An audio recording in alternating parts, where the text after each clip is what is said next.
all the equipment, everything just went down. The lights were still on, but you could hear the violin still playing because obviously you could then hear the. And they never thought anything about it for about a decade and a half. And I was walking along Brighton seafront about 6 or 7 years ago, and a bloke was sort of looking at me across the street. And anyway, he ran over. I was on the seafront side, and he came over and he said, "Oh, you're Jake. And I said, "Oh, yeah. How you doing?" And he said, he goes, "I've been carrying this information for years, and I've been wanting to meet you and tell you this information."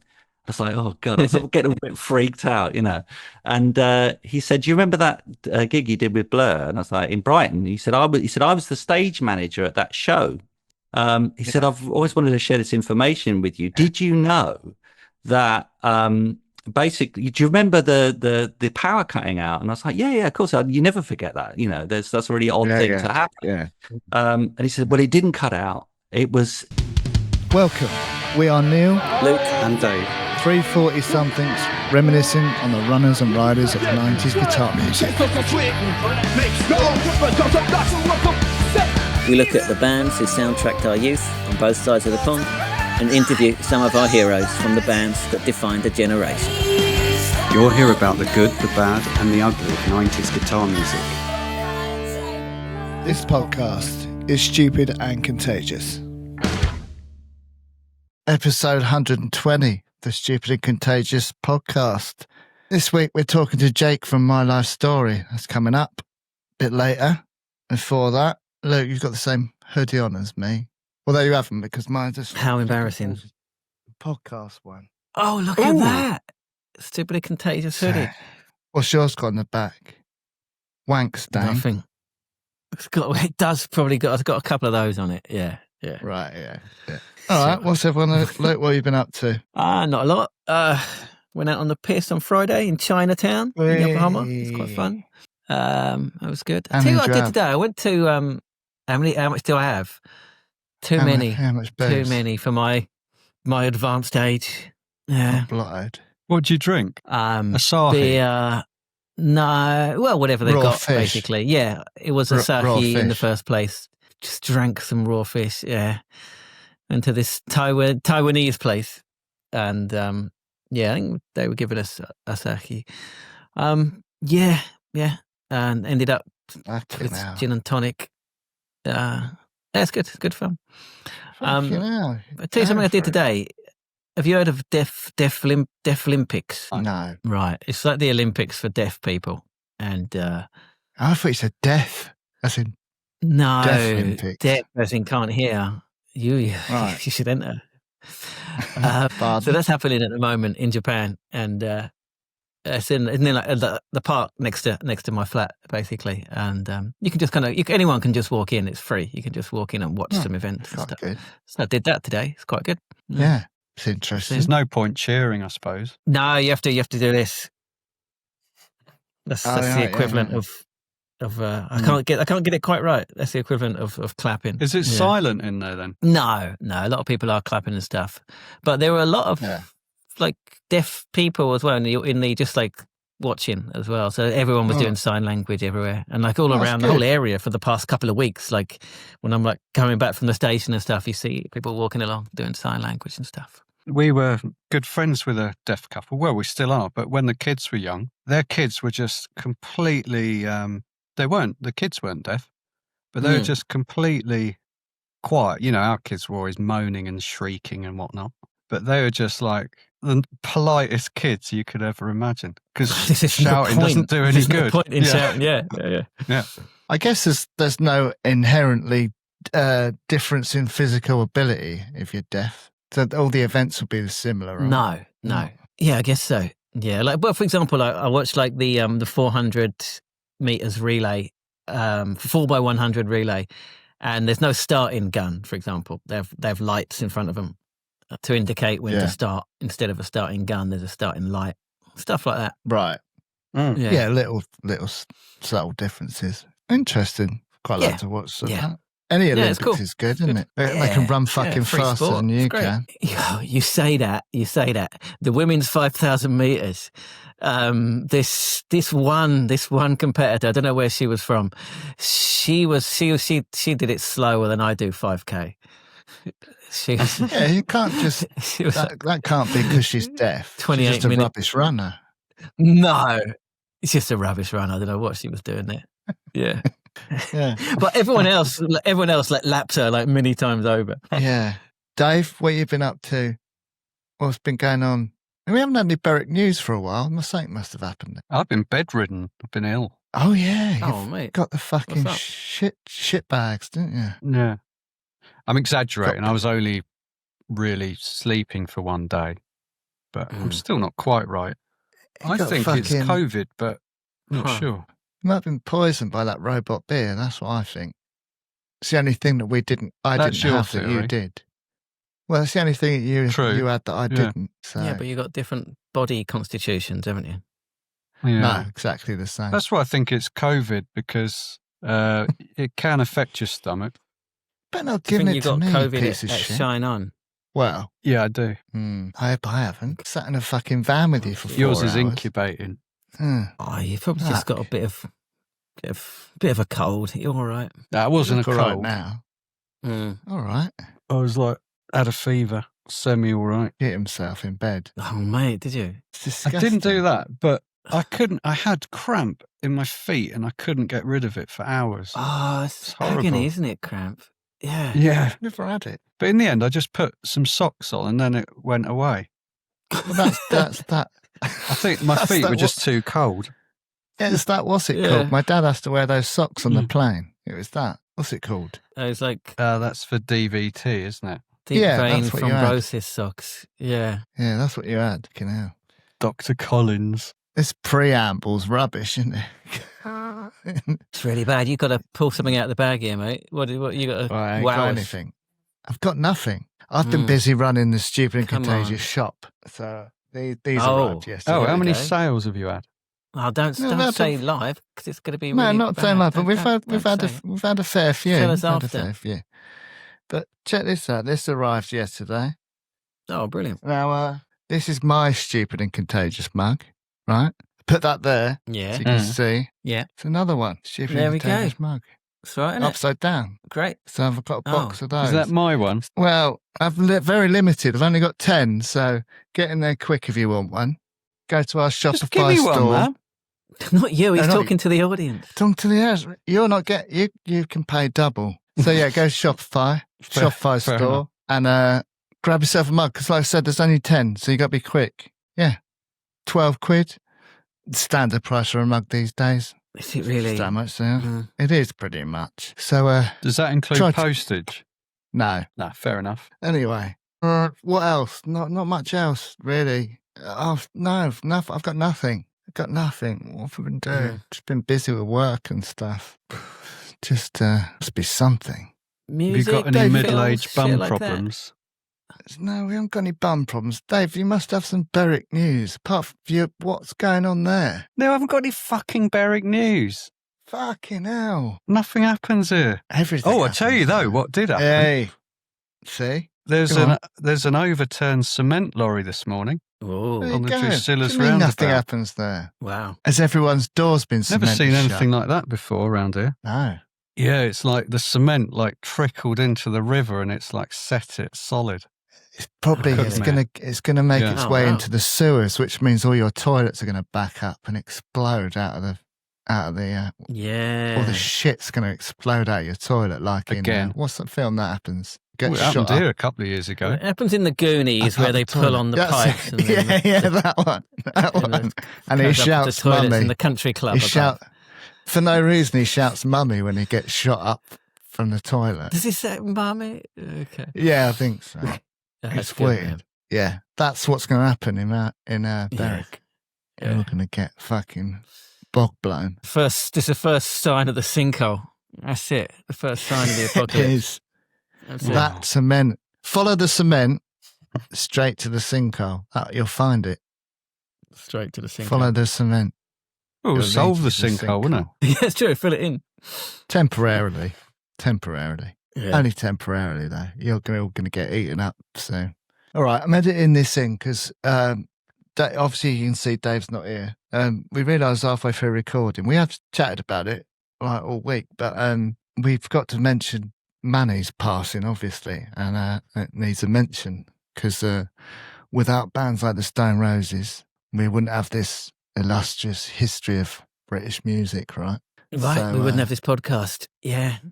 No. Probably not. I have got a story, actually, about meeting Manny. I think I've told it before, but Sean reminded me, Sean from Main Street, he reminded me to talk about it. But yeah, when I think we were travelling up to a Main Street gig in London or something, we stopped at Fleet Services and he was just in there, I think it was Burger King or something, just with his mate. And I think it was Dave, the bass player, said, it's Manny over there.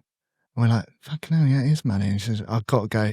And he's quite a sort of, he's quite insular, he doesn't really sort of, but he really felt an urge. He said, I've got to go and talk, I've got to go and talk to him. It's Manny. Like, you know, Stone Roses means so much to everyone. I've got to go and say hello. He went over to him, and we all went over. He said, Manny. It's like, he said, Manny from Stone Roses. He's like, no. He said, I'm in Primal Scream. Because he was at the time. He was by then, yeah. At the time, yeah. And he was a really nice guy. He shook all our hands and stuff. He's just like like everyone says, he's just really down to earth. And when we walked out of the services, he was just sort of, he was like a hoon in his car with his mate. I think they had like a Capri or something, and they raced off, beeping the horn, waving out the window at us and stuff. And he, not rock star vibes at all. It was just right. He's just having fun. That's cool, man. Nice That's guy. Really cool. Yeah. But yeah, I think in that band, he was probably he sort of, because it's quite a serious band, really, wasn't it? Like John Squires and Ian Brown, they're quite serious people, I think. Or they come across like it in interviews, whereas he was more of the joker, him and Really? Yeah. Yeah, and what a shock, man. Didn't see it coming at all, right? 63. Mm-hmm. No. Obviously, his wife passed a couple of years ago as well, so that now they've got 2 boys, haven't they? So that's tragic.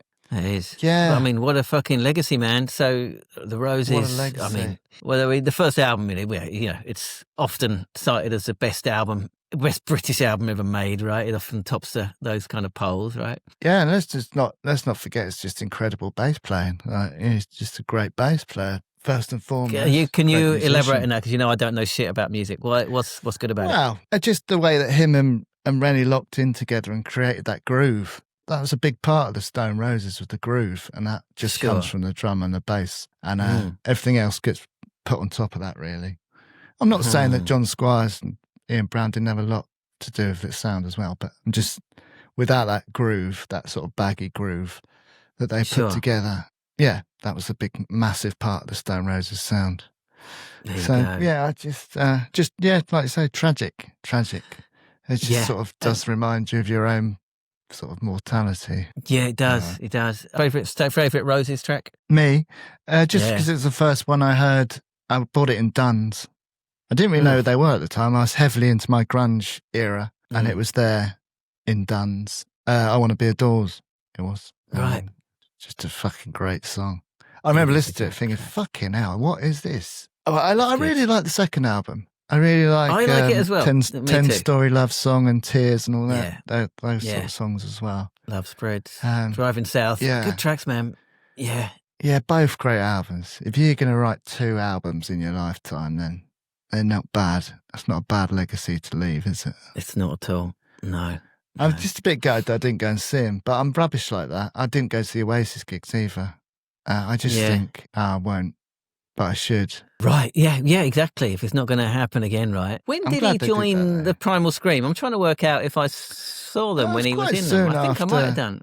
You must have done it. I think he joined them it must have been mid-90s. Okay, I saw them on the Exterminator tour. So that must have been like 99, 2000-ish? Yeah, he must have been then. Yeah, he would have been. Yeah, okay. I was at the Brighton Centre. No, not Brighton Centre. Brighton... Like the Escape Club or something. That was that. Yeah. Can't remember. I'm sure. Oh, what about you? What was your favourite Stone Roses song? I mean, it's difficult, isn't it? I mean, it's an obvious one, but She Bangs the Drums is probably the one I go back to the most. Or I Am the Resurrection. Again, they're the obvious ones, but they're only obvious because they're all so fucking good, right? Yeah. I remember watching when they got back together. There's like a quite famous sort of, I think someone went in and recorded like their first rehearsals back. Yeah, they were just all so. Imagine having those songs and playing them again after all that time.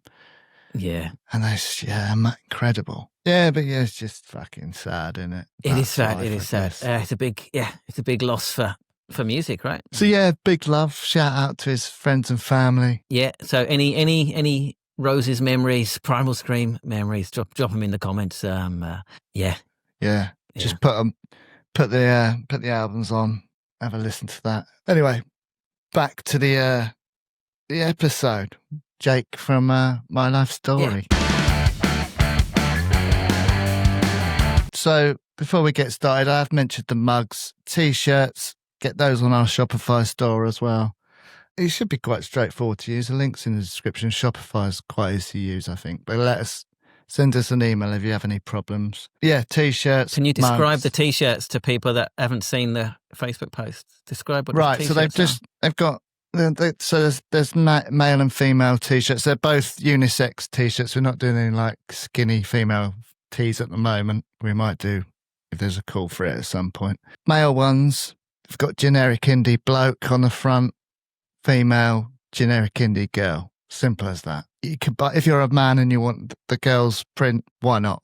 Dave will model that for you, and in future episodes we'll send him a generic indie girl tee to wear so you can see what it looks like. Simple as that. No, there's no branding on it, so you don't have to sort of worry about looking like a turd with a Stupid and Contagious advert on the back or whatever. It hasn't got any of that. It's just got generic indie bloke and generic indie girl. Those that know will know.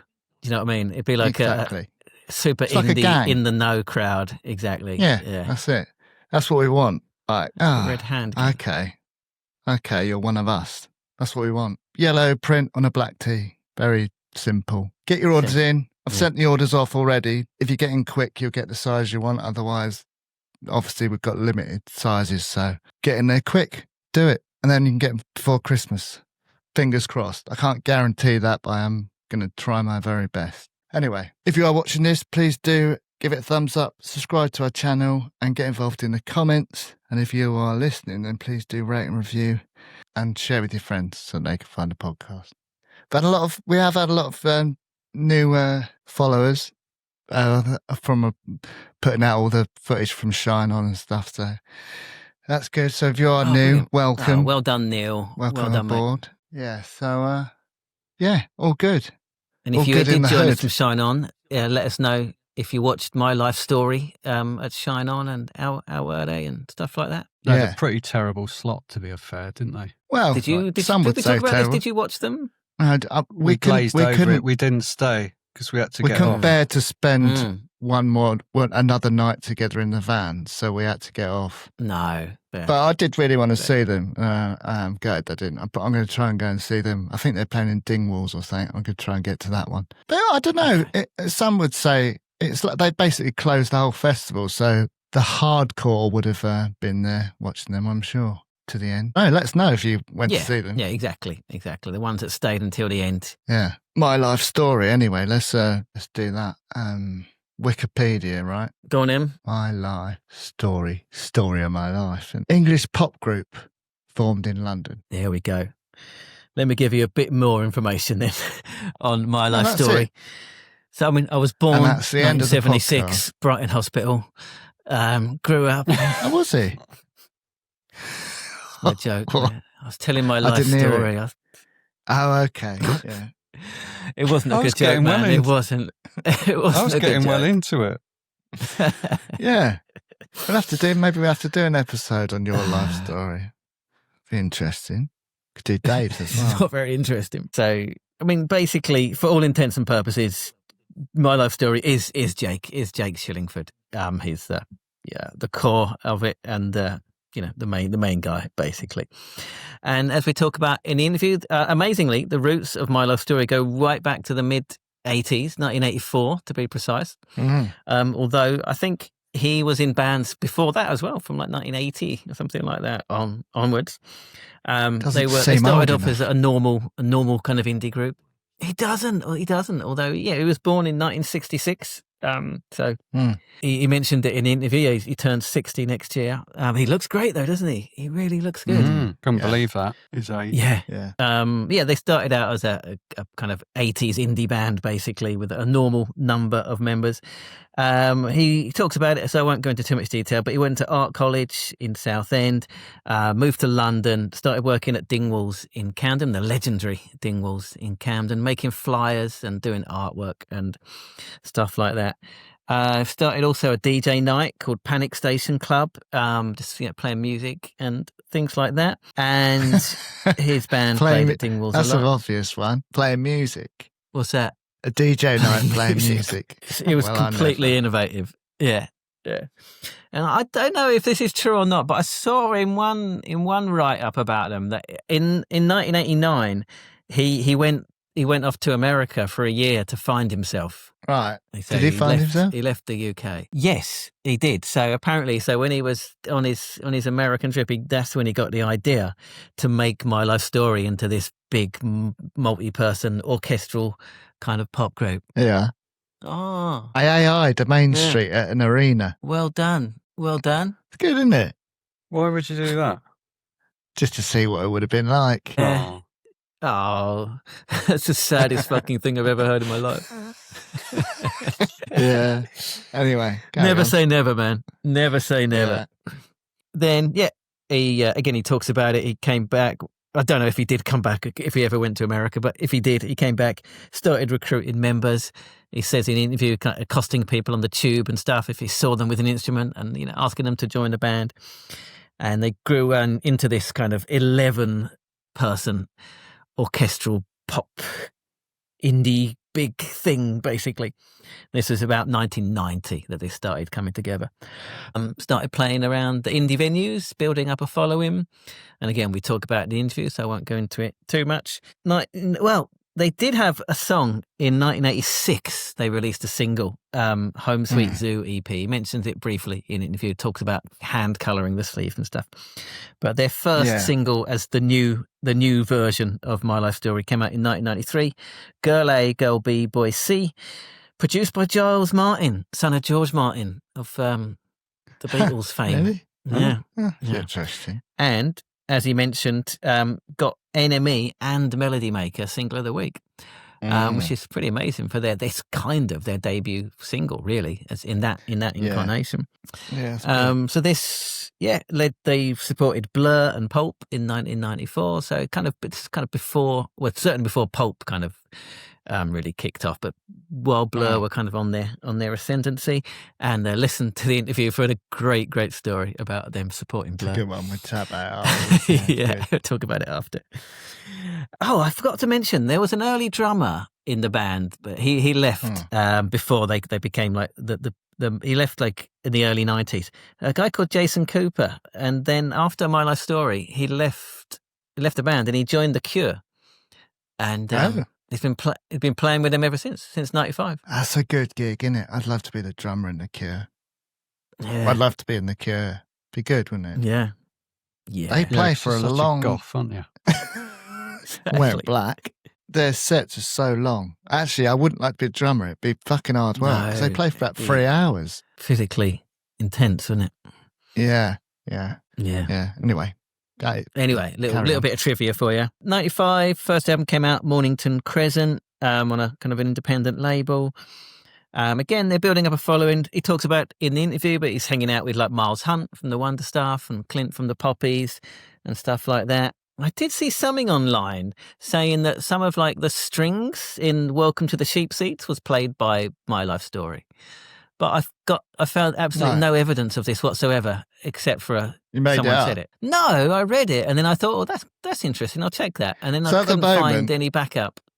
At the moment, he might have gone to America, and they might have played strings on Welcome to the Cheap Seats, but probably not. This is why you're paying me the big bucks, man, for the information.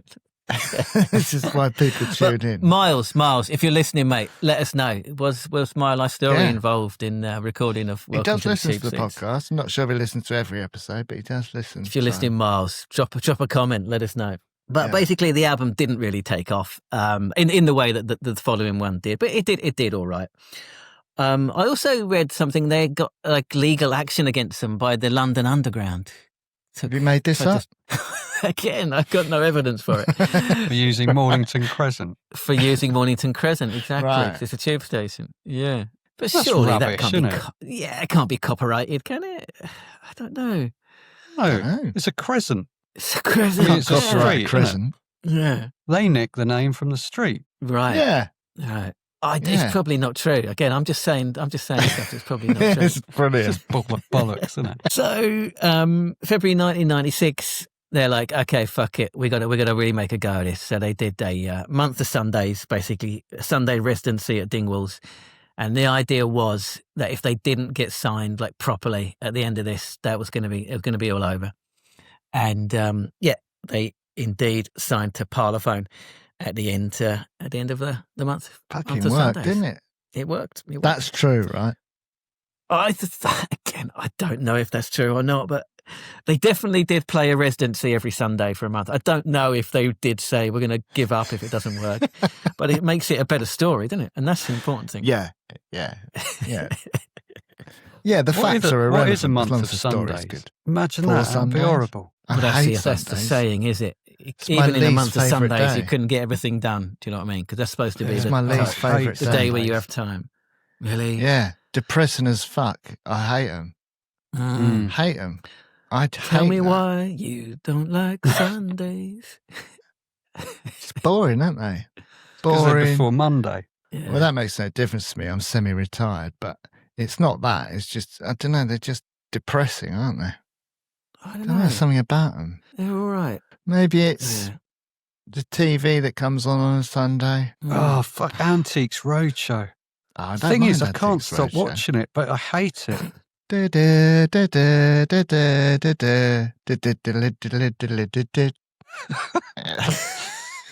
Why, of all the things we've been listening to, we could actually hear that, but everything else is breaking up. I saved my bandwidth for that. Yeah, it's worth it, man. It's good. Have you got any family heirlooms you could take along if they came to Berwick? Has he got his RAF thing? What, my dad's actual head? Yeah. No, not his head. His hat. He must have had an RAF. No. They wore hats, didn't they? I've got fuck all heirlooms. No, same. I've got some of my granddad's war medals from the Second World War.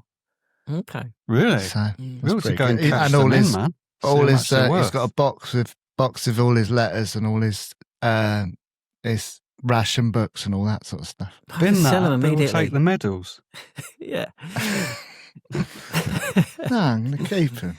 Proud of those. Yeah, it's cool, man. Yeah, it should be, man. It's cool. See, that's patriotism. That's patriotism for anyone listening. It ain't flying a shitty flag with a cable tie. Just saying. What do you get his medals for? Like 25 metre swimming. He shot Hitler. Shot Hitler in the face. Good on him, man. Yeah. He ended the war, Shame basically. He missed, but he had a go. Yeah. No, he used to drive the ammunition trucks. He was there on D-Day and stuff. There you go. Yeah, there you go. Bit of history there. All right. So, signed to Parlophone, second album. So their major label album, The Golden Mile, came out in 1997. Big singles off it. 12 Reasons Why, I Love Her, Sparkle, King of Kissingdom. I'm pretty sure I bought all three of those on CD single, basically. Huge songs, yeah. Yeah, great. Britpop fame, At Last. Although, again, according to something I saw, Select magazine called it the worst album ever made. Oh, okay. It's not, though, is it? It's pretty good. It's not at all. It's great. It's good. Yeah. It's very good. Yeah, so it did pretty well, but not well enough for Parlophone, and they parted ways with the label. after only that album. They had a third album in 2000 called Joined Up Talking, which is really, really good record, much more kind of slimmed down and less kind of dramatic and over the top than the Golden Mile, but really good tracks on it. Back to an independent label, It Records. But yeah, it didn't do that well. So Jake basically called time on the band in 2000, and that was it for a few years. He formed a band called Exile Inside, which is basically him doing like synthy stuff and like electronic-y things, and with a very early model of crowdfunding as well, basically getting backers and stuff to put out CDs. So 3 albums on that, and I think maybe Neil, you should keep the little secret story for the end, for people that listen to the end. Don't talk about it.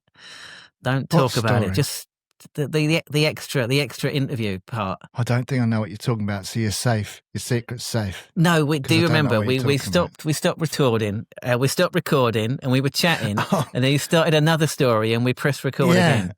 Yeah, but I can't. So this is involving his Exile Inside days. So we're not going to talk about it. Only the loyal faithful that listen right to the end of our jabbering get to listen to this incredible story. Oh man, I haven't heard it yet. I didn't realise. Well, they might edit it in after end. Dave. See you in a minute. Put it in after that, right, so only the faithful can listen. Okay. It's a great story, though. You won't believe it. Yeah, so basically they reunited in 2006, played a few shows. They kind of kept going until then. They are a kind of a 5-piece these days. They have been since 2013. They put out they did like the Britpop revival tour. I think it's Star Shaped, they called it, I think. So the first one was with the Blue Tone, Space, Dodgy and Salad. Second one was Echo Belly, Black Grape and Supernatural. So that was 2017, 2018. Put out a new album in 2019, World Citizen, completely new material. And another new album last year, Loving You Is Killing Me. It's pretty good, right? I had to listen to both of them earlier on. Yeah. Very good. Really well produced for any of the production nerds. It sounds really good. Great songs. Yeah, if you're a My Life Story fan, definitely go and have a listen. And well, you probably will have done if you're a My Life Story fan. Right at the beginning of the conversation, but they are reissuing the third album, Joined Up Talking, for the first time on vinyl at the moment, and well worth your money. It's a great record. And there you go. That's Jake, and that's My Life Story. Well, it's not my life story. That's his life story. His life story, yeah. All right, so let's have a listen to the interview, and then we'll have a chat afterwards. Here's Jake Shillingford from My Life Story. Enjoy. Jake, thanks so much for coming on. Where are you joining us from today? Where's home at the moment? So I'm in just east of Brighton, in a little village just outside. So what's it called? A place called Rottingdean. I'm at Seaford. Yeah. I'm coming from Seaford, so just down the road. Yeah. So drive through Rottingdean a lot. Rottingdean. It's nothing to do with things being rotten. It's nice. No, Rottingdean's nice. Yeah. It's. I think it was a Saxon lord or god called Rotan, and then over the generations it changed to Rotting. So it's Rotan's Dean. So Dean is a valley. So it's his valley. So that's where I live. I live in Rotan's Valley. How long have you been there? Nearly 10 years now. Oh wow. Okay. Yeah. Nice. Yeah, it's nice down there. It's got really nice sort of little prom down there and stuff, isn't it? Yeah, that's it. And we've got a windmill and, Yeah. And I quite like the fact that I like the fact that I'm the most famous person in Rottingdean. Did you get mobbed? That shows you how small it is. Mobbed in the post office. That's cool. I'm from Seaford originally too. I'm not there now. Oh, great. Neil's yeah. We're both from there. So you come here for your pub lunch. Yeah. To Rottingdean, yeah. Good idea. Good. Yeah, I think we got an award for like the best beach for swimming in or something. I shouldn't probably say this on a national podcast, should I? Otherwise I'll have everybody in their bikinis down here next summer. Yeah, you go. You will at the moment. Anywhere without turds flying around in the water, they'll be there. They're shot. It's got a little surf break. I'm quite into surfing and stuff, but there is a little sort of surf break there when it's horrible weather and stuff. Yeah, they used to they put these sort of groins that are made out of just huge, like sort of 4-ton boulders. Because I think there's now a story that they tried to transport them by lorry to Rottingdean, but they kept on breaking the lorries and sort of then they had to get a bigger lorry to get them out of the road. So they brought them over from Norway. And then that's created the surf breaks, I think. Sort of unnatural. Right, okay. Yeah, that makes sense. Yeah. Yeah. It's a nice place. Oh, jealous. I tried to live there once. Seaford's all right. I'm trying to think what's famous about Seaford. Seaford's all right. You've got an Tower. Well, us. Martello, yeah. You too. Isn't there a little exhibition in the station? Isn't there something about the station? I seem to recall. Maybe not. I'm not sure. We got the Martello Tower though. That's pretty good. That's got the museum in it. It's got this museum. It's pretty mental. Yeah. Seaford's all right. It's all right. It's a bit reformed these days, but enough about that. Yeah. Yeah. Move on, Neil. Come on. Brighton. Exactly right. Exactly. Yeah. Right. Are you getting ready for Shine On? That's coming up soon, right? Yeah, that's the next thing. I haven't even rehearsed yet, so last minute rehearsal. But it'll be the last set that we do that sort of contained the tracks from "Loving You Is Killing Me," which was the last album. So it'd be nice to finish in front of a good crowd with the actual last band on. We're on at like really Sunday, so I can now put on Wikipedia that we've headlined the Shine Festival. Legitimate, closing the show. But factual entry. Yeah. I'll be there. Me and Dave are coming, I think. So these the other guys. Oh, that's good. We played there before, but I've never played that. I don't think I've ever played that late before. Or I think we'll be off stage. The good thing about it is we get a really long set. I think we're like an hour and 20 minutes, something really like proper gig. So yeah. Do you enjoy those kind of festivals? Yeah, I think so. I mean, I don't do too many of them, mainly because we don't really get asked for some reason. But I think I don't know whether. Yeah, I think so. I mean, My Life Story never really. We played Glastonbury main stage back in the day, which was a kind of high point of a lifetime, really. But I think after that one, I think I sort of retreated a little bit from the festival scene. I think it's my own experience of festivals. I think as a fan of music, I always think festivals are a bit like a supermarket, and I quite like going to the sort of the little corner shop and have the full sort of band experience in their own domain, where they're creating their own atmosphere, where you meet I think the sort of bands I'm into, some of which are quite obscure, like My Life Story, I suppose. And so therefore I like meeting the brethren, So sometimes with festivals, they feel like a bit of a pick and mix type thing, But of course, it's a bit diluted, yeah. Yeah, but of course we've really benefited from festivals. In fact, the last time we played Shine, there was a German promoter down there, never seen us before. Really loved the show. I mean, we I really go for it on stage, and leave it all on the stage, really. So, he loved it. And the next thing we know, we're out there in Germany doing some gigs. So, there's obviously an upside of it. Yeah, absolutely. Yeah. Mm-hmm. Yeah. And I saw you were doing the 25th anniversary of the third album at the moment. Join Up Talking. Yeah. How's that? How was it to put that together and get the vinyl out and all of that? Did you oversee all of it? Yeah. I'm in the middle of all of that now. Great. Yeah, it's really, really good. It's I think that it all started when so I compose music for TV. That's what I sort of tend to do most of my time now. And anything we'd know? Well, I suppose the big hit for me this year was we got a track in what was it called? What's the film about Civil War? The film that's sort of about it's the Donald Trump-esque president that's it's I think the war Texas. photographers. That's it. Texas. That's a great film. That I loved it. Yeah. So we got a track. We got a track in that. It's a funny one actually, because that film, as you well know, is just it's like Apocalypse Now, isn't it? It's just ruthless sort of carnage to end. And myself and my co-writer Nick Evans, we wrote this sort of yacht rock track, and I was thinking, I got some advance notice that we were in the film, and I was thinking, oh, it must be that sort of brutal heavy metal track that we wrote that time. And it's like, oh no, they've picked this yacht rock track for the film, and I was just like, I can't imagine how that's used, And I don't know if you remember, there's this tiny bit of respite in the film where I think they pull out, the photographers pull off into a sort of small town high street, and they go in and she tries a few dresses on, and there's a sort of quiet bit where there's no gunfire at all, and there's a few sort of snipers on the roof, and it's the only bit in the whole film where there's just not bombs and guns going off. And I think that the yacht rock track is coming out of the radio, as there's right. Yeah, they're sort of going back to normality, what life used to be like. So that was really cool. Year, but yeah, that was great. Yeah.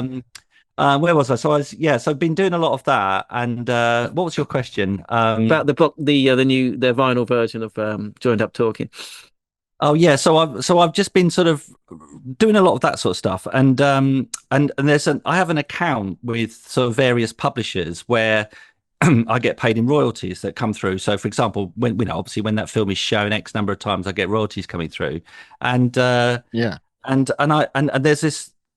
always this thing that's really, really kind of irked me, which is there's a My Life Story account with Sony. So I've done some music for Sony separate from My Life Story, and there's this one account. So if you imagine the screen, you've got these different sort of lines where it says, you've earned £1,000 from, Civil War, and then a few. I think we did some music for Bake Off, and you've learned like 50 quid for Bake Off. And then it says My Life Story minus £67,000 on the Sony statement. And it's always next. So you've made a few quid here, but you've always got to pay this money back. And then a couple of years ago, I don't know if you saw it in the news, but a whole load of kind of hip hop and sort of urban acts that were signed at roughly the same time as us. So this was a deal we did around the year 2000 when we put Joined Up Talking out. I think that they all kind of did their deals with Sony without any kind of legal help or anything like that. So they're all sort of, there's a kind of mass litigation against Sony. There's about sort of 10 of them all sort of saying, look, we weren't given proper advice, blah blah blah. But instead of fighting all these sort of giant hip hop acts, that have got a lot of money, they just decided to wipe the royalties of any acts that were signed between sort of 2000 and say 2001 or whatever. I'm not sure the exact dates, but anyway, I sort of read the news and I thought, oh, okay, that's weird. And then I went back and looked on my statement and it said zero. It went from minus 67,000 to zero. Nice. That was a golden moment. That's really a good day, isn't it? Weird when you just see it on the screen. So that was the beginning of me releasing Joined Up Talking, because I thought, right, that was a hangover from back in the day. That 67,000 was a hangover from back in the day. Yeah. Had you been paying it off slowly over the years, or had it always been 67,000? So the thing is with these deals is that you're always expecting, if you're signing a deal for say 20 years or whatever, and you owe them technically you owe them that money, you're expecting them to work those tracks in order to get now. Okay, so It's a Girl thing from Joined Up Talking was a hit. It was a top 40 hit record. You could easily get that in a film, or you could put that in an advert, but they're obviously not doing that. So there could be an argument from the artist that they're not actively exactly. So why is this number just there? Do you know what I mean? Might as well give it back to me, because what are you paying I can for? make I can make a few phone calls and try and get my own. There's nobody going to be more passionate about your own music than the author of that work. So, absolutely. So that's what started the journey. It was like, great, it was almost like I've got these babies 67 grand better off.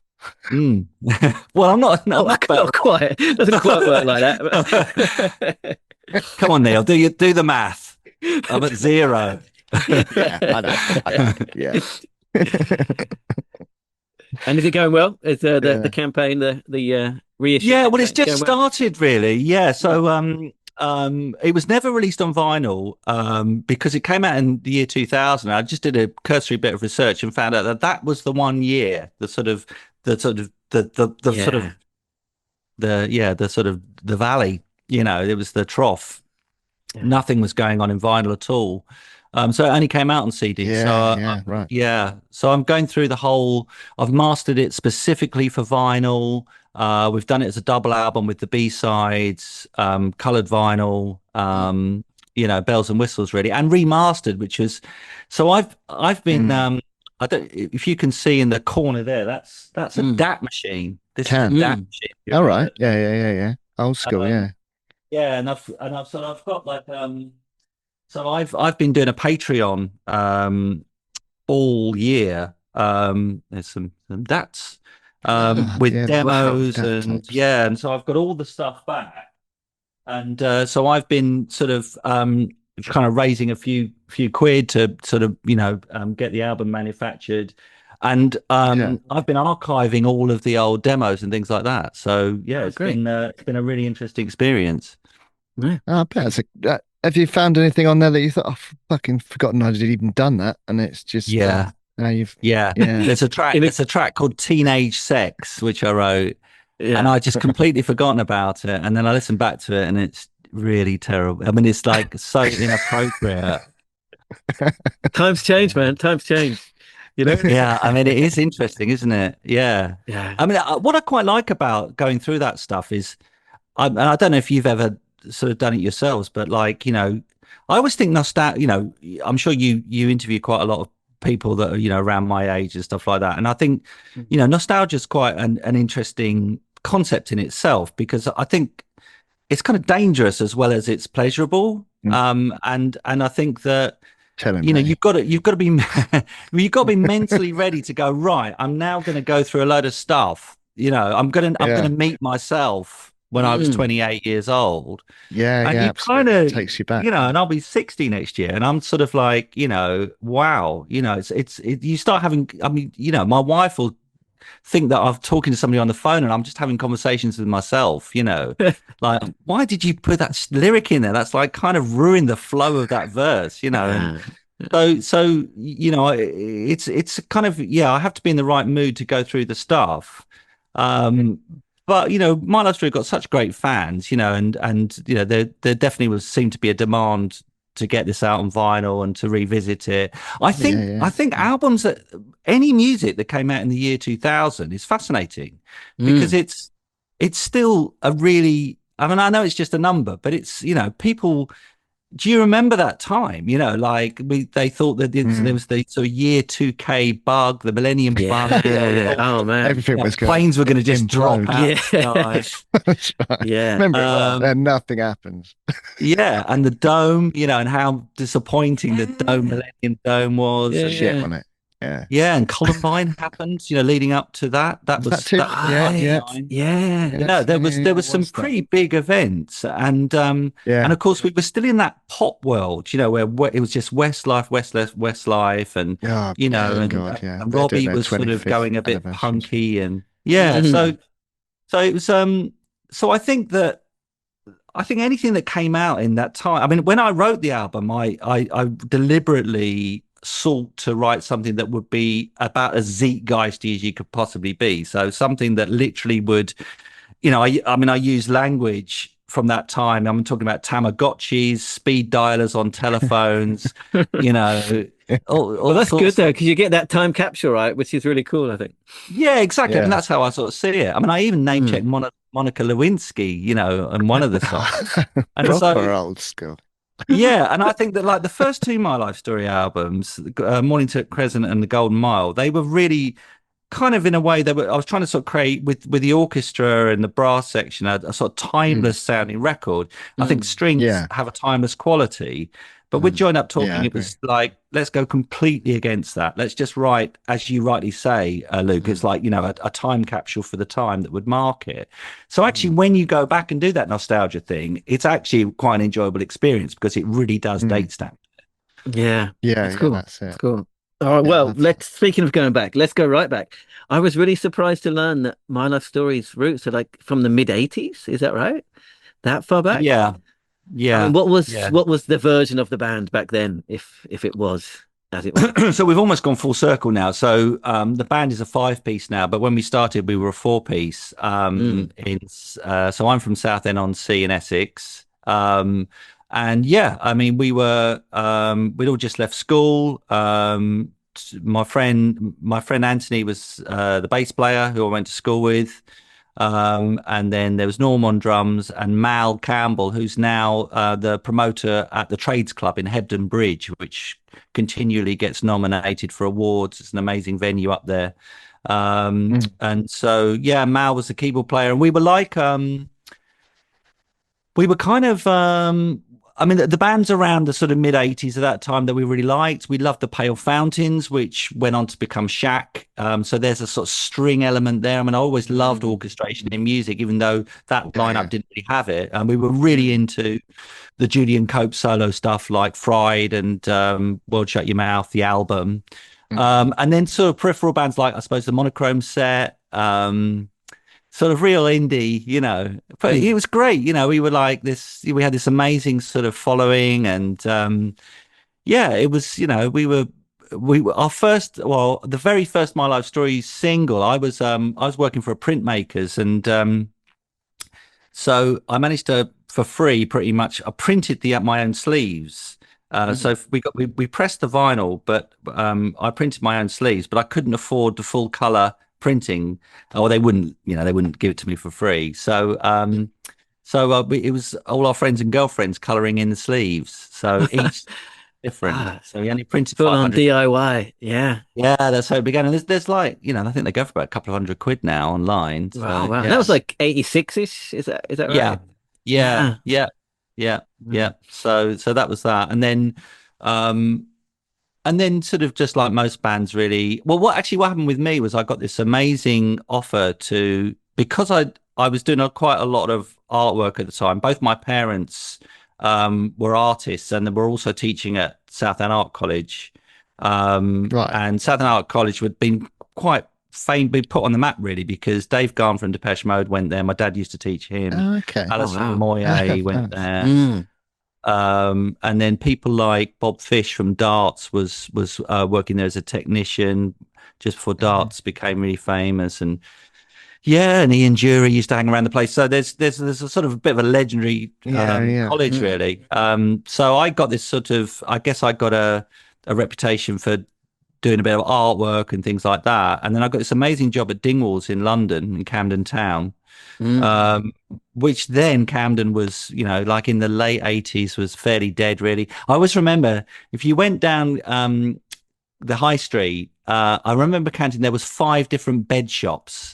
Beds. It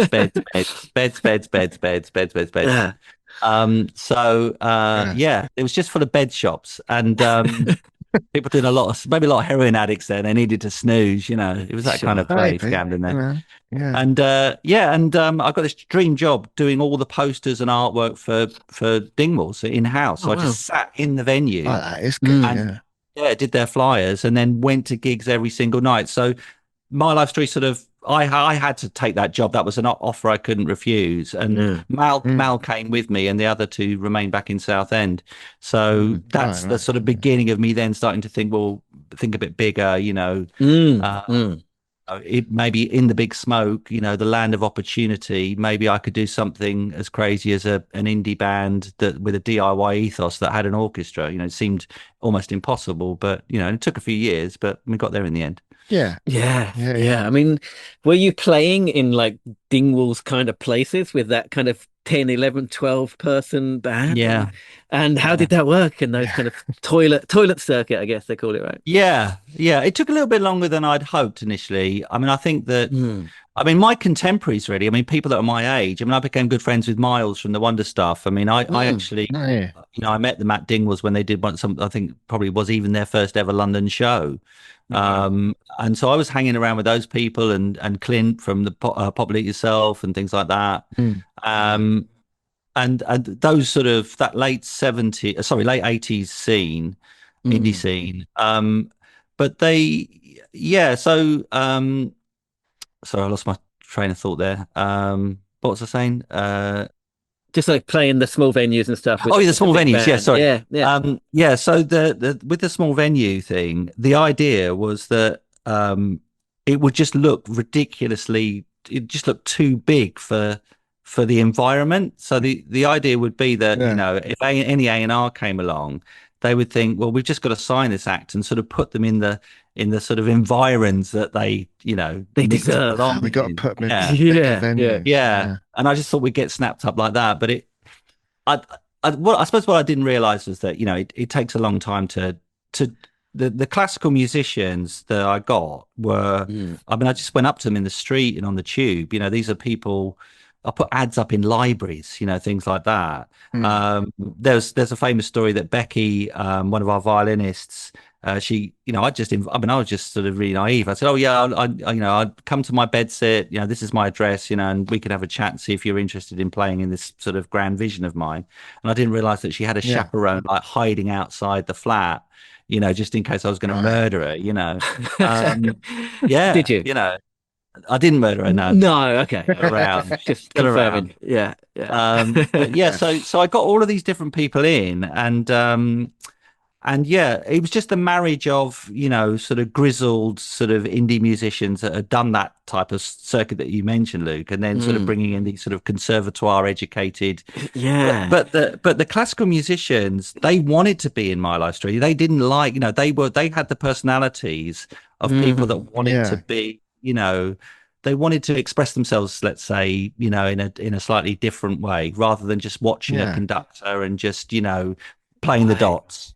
Did they have a culture shock from kind of walking into the sticky, flawed, nicotine-stained wall shitholes that a lot of those places? Yeah, a little bit. And remember, we were for an 11-piece band. I think it was 6 boys, 5 girls. So we were split down the middle.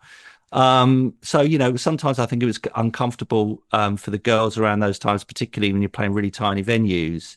But there was loads of advantages to that. I mean, we would play, we would be supporting bands like Pulp and Blur and stuff, and completely take over I mean, you've got 11 people and a crew supporting a 4-piece band. You've just taken over the whole place, Sure. There's hairspray going on and, putting, Versace dresses on in That's really cool. But the sound guys loved you when you turned up. Yeah. I mean, how early on was that supporting Blur and Pulp? When that was already early. Yeah, all of these were early, so 93. Yeah. Yeah. How were they? How were they to play with? Yeah, Pulp were okay. They were good. That was at the garage. Blur, not so much. I mean, Blur. The famous story with Blur is that. This is a really funny story. So we got the support. It's great. It was funny enough. It was in Brighton, and we loved Modern Life Is Rubbish. Thought it was a great album, and it's got strings on it, and so we thought, oh yeah, this is real. This all seems to be heading in the right direction. There are some other bands now that are thinking a little bit like us, and so we're on our way up, and I seem to remember it was a Wednesday night, and the music press came out on a Wednesday in London and then around the UK on a Thursday. So there were specific news agents you could grab the NME and the Melody Maker and get like a day ahead of everyone just to see if you got a mention. And of course, in those days, we'd never really been mentioned in the music press. And we got quite extraordinary. We got single of the week for our very first proper single, Girl A, Girl B, Boy C. We got single of the week in the Melody Maker and the NME.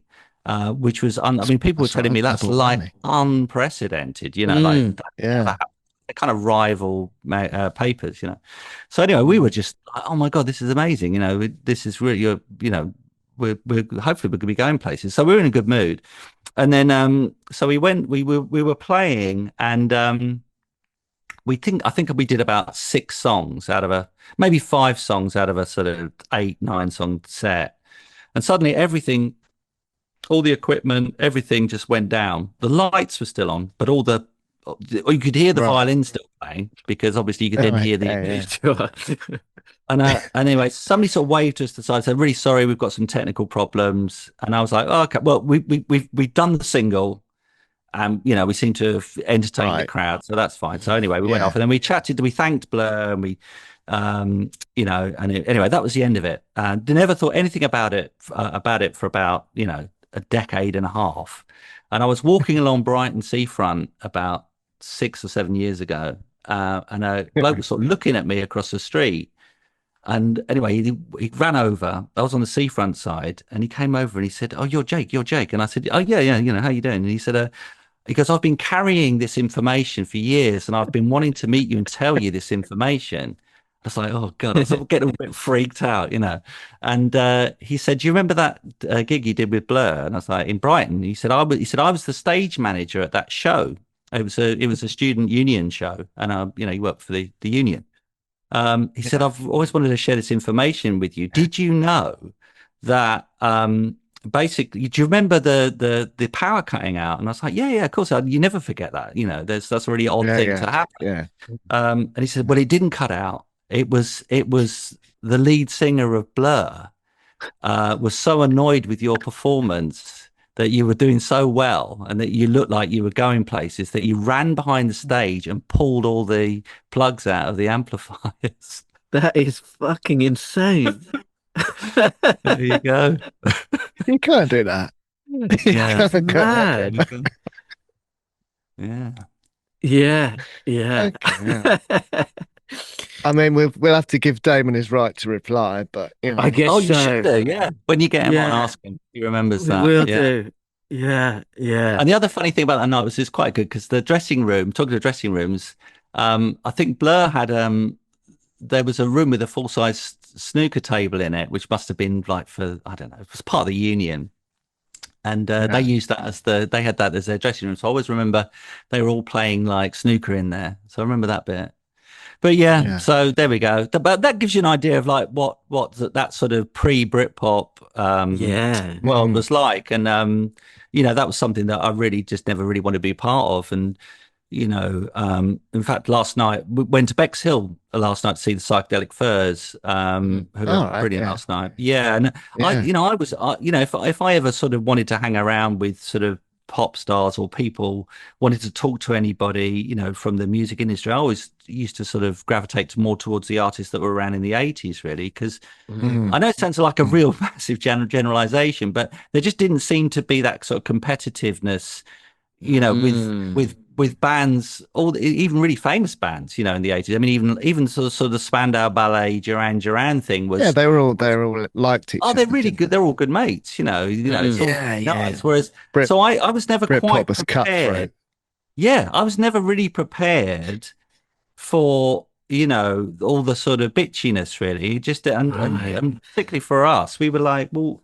We don't really want to be a part of this, So so we used to sort of keep ourselves. I think that's when you mentioned the festivals earlier, Luke. I think that's another thing that we sort of. I think we just sort of kept, because we were such a big band in size. We didn't need to sort of hang around. Sure, we had our own community. Hang out with each other. Yeah. If you were working right in the middle of Camden, you must have been when Britpop came out. You must have been around like the full kind of Britpop explosion. I mean, was it just full of wankers, basically? Well, no, but I mean, my part to play, I suppose, in that scene was that. So if you imagine, when I arrived there, it was full of shops that sold duvets and mattresses, beds.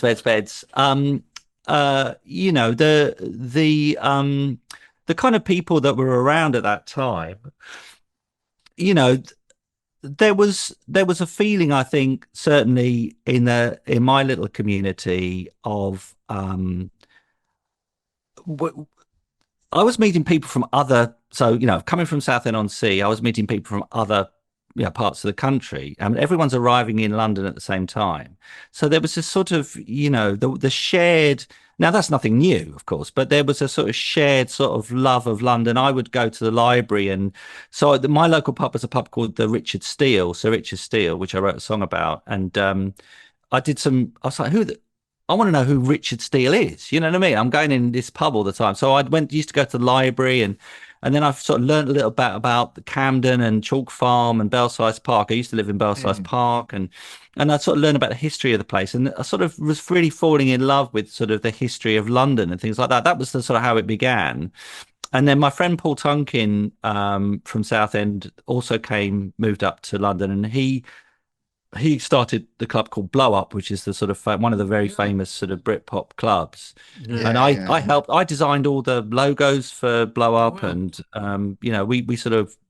he consulted me on quite a few things. But the sort of stuff that we were really, really sort of in love with, well, I was like, there was a film called La Bicyclette de Belsize, so I was living in Belsize Park, and I was like, there's a film that's about Belsize Park, and it was this French film about a kind of sort of modish sort of bloke driving cycling around on a bicycle, and everyone used to think that I was like the lead character because I looked a little bit like him. And then so all these sort of strange things started to sort of come together, and and I was making this orchestral music that sounded maybe a little bit like John Barry, influenced by him, and so I suppose my contribution to all of that was, innocently was, maybe a nostalgic look back at the sort of that era.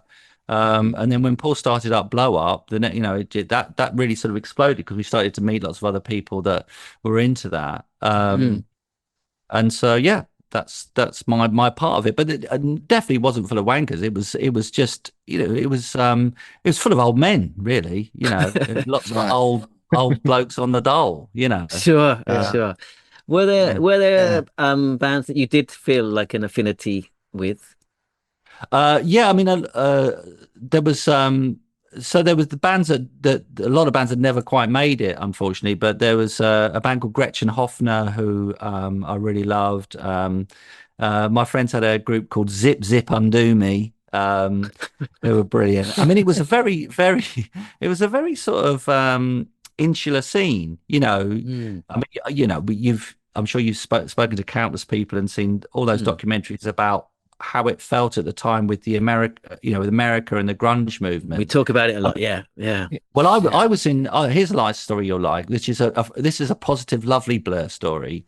So I was in the Camden underworld with Graham from Blur, and we'd just been out for a few drinks, got on really, really well, and we're sitting down having a drink, and the barman announced, turn the music off, and said, I've just heard on the radio that Kurt Cobain's died. Oh, wow. Yeah. So when they say like, where were you when? Well, I was having a drink with Graham, and we looked at each other and we were like, oh my God. And we'd just been talking about like, because I was sort of asked, obviously they were around, a good few years before us, and so I was always canvassing his sort of opinion on like what it's like in their bigger world, and sort of how does it feel. We were both agreeing that it felt like the pendulum needed to swing at some point, back to the UK, right? Back to the UK, because top of the Pops as a barometer really was getting ridiculous. It was either a grunge act or it was a sort of ravey manufactured dance act. There was no Too Unlimited, all that, wasn't it? Yeah, there was no front man or woman at all. I mean, it's well documented, but it really is true. It was so palpably obvious that it didn't seem to where we were in Camden. It really did not represent what we were seemed to be doing, and it felt quite exciting. That was the most exciting part about that time, was the sort of thought of like, wow, there's this sort of melting pot of people that have got all these great ideas. They're not really sort of gelled together or formulated. It doesn't have a name, of course, that scene. But it was really clear that what was being represented in the media, and even in the Enemy and the Melody Maker, wasn't really true of what this burgeoning scene was. And that pinch point was I think really, really exciting. Yeah. And then knowing that we looked at each other, and we're obviously very sad. I'm a big Nirvana fan. But yeah, it was like, wow, that knowing what the media's like, they'll probably move off that now and start focusing on other things. And that. So yeah. That's interesting. Yeah, you mentioned before, like getting the single of the week and stuff. In general, how did you get on with the music first, with the Enemy and the Melody Maker Really and good. selecting all of that? Yeah. No, Yeah, really good. I mean, we had when we had a bad review, we had really bad review. So there were three or four people that really hated us to a point where you know when it's not a problem, when it's like if they're attacking you as a person, and then the review's like not about the music, and it's sort of about you, anything. I mean, as hurtful as that is, and it is hurtful, your pragmatic side looks at it and goes, they don't get it, so they've got nothing to worry about. But obviously, if they're quite an important journalist, and obviously journalists were so important in those days back then, yeah, like you said, they could make or break a band, right? Yeah, yeah. But I think that My Life Story were quirky enough to capture the imagination of some of the really decent journalists that were around at that time, and I became, and I am still are, very good friends with some of the journalists of that era. Proper friends. And I used to just love talking to journalists about nerdy things, and actually almost asking them, like, what bands have you heard of? Or I always used to like the fact with My Life Story, I had all I really knew was I just loved. See, I think a lot of people think that I was, I'm this sort of conservatoire educated, posh kid who, just daddy got him a string section type thing, and I really am quite a sort of rough and ready, Essex boy, really. Sure. But, that's why I really relate to Tony Newley. I don't know if you know who Tony Newley is, but Tony Newley was basically David Bowie's biggest influence. So Bowie, I know Bowie totally ripped him off. Like Bowie's voice, his mannerisms, his sort of acting, so the way he moves. So Tony Newley married above his station. He married what's her name? Oh God, I don't know. It'll come to me in a minute. Joan Collins. He married Joan Collins. So Wow. so Tony Newley's like this swaggering sort of barrow boy, from the East End, and he just properly sort of, just used his charm and his sort of his cheekiness to sort of become the most famous singer and actor in the UK for a short period of time.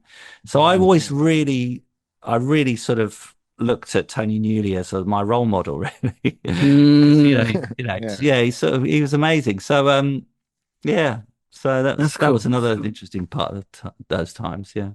Sure.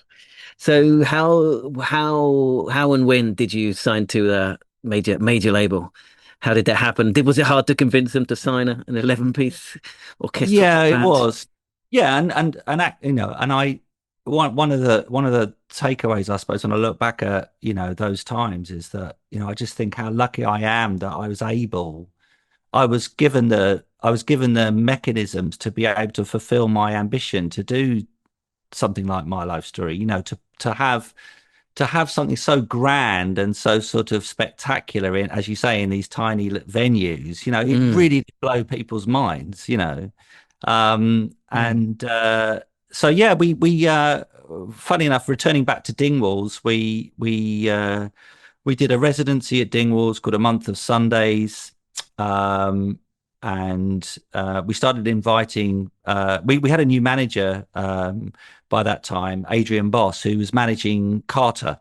And I've always loved Carter's lyrics and Jim's wry sense of humor, and so so Adrian managed us and Carter and Senseless Things, and obviously we stuck out a little bit out of those three, and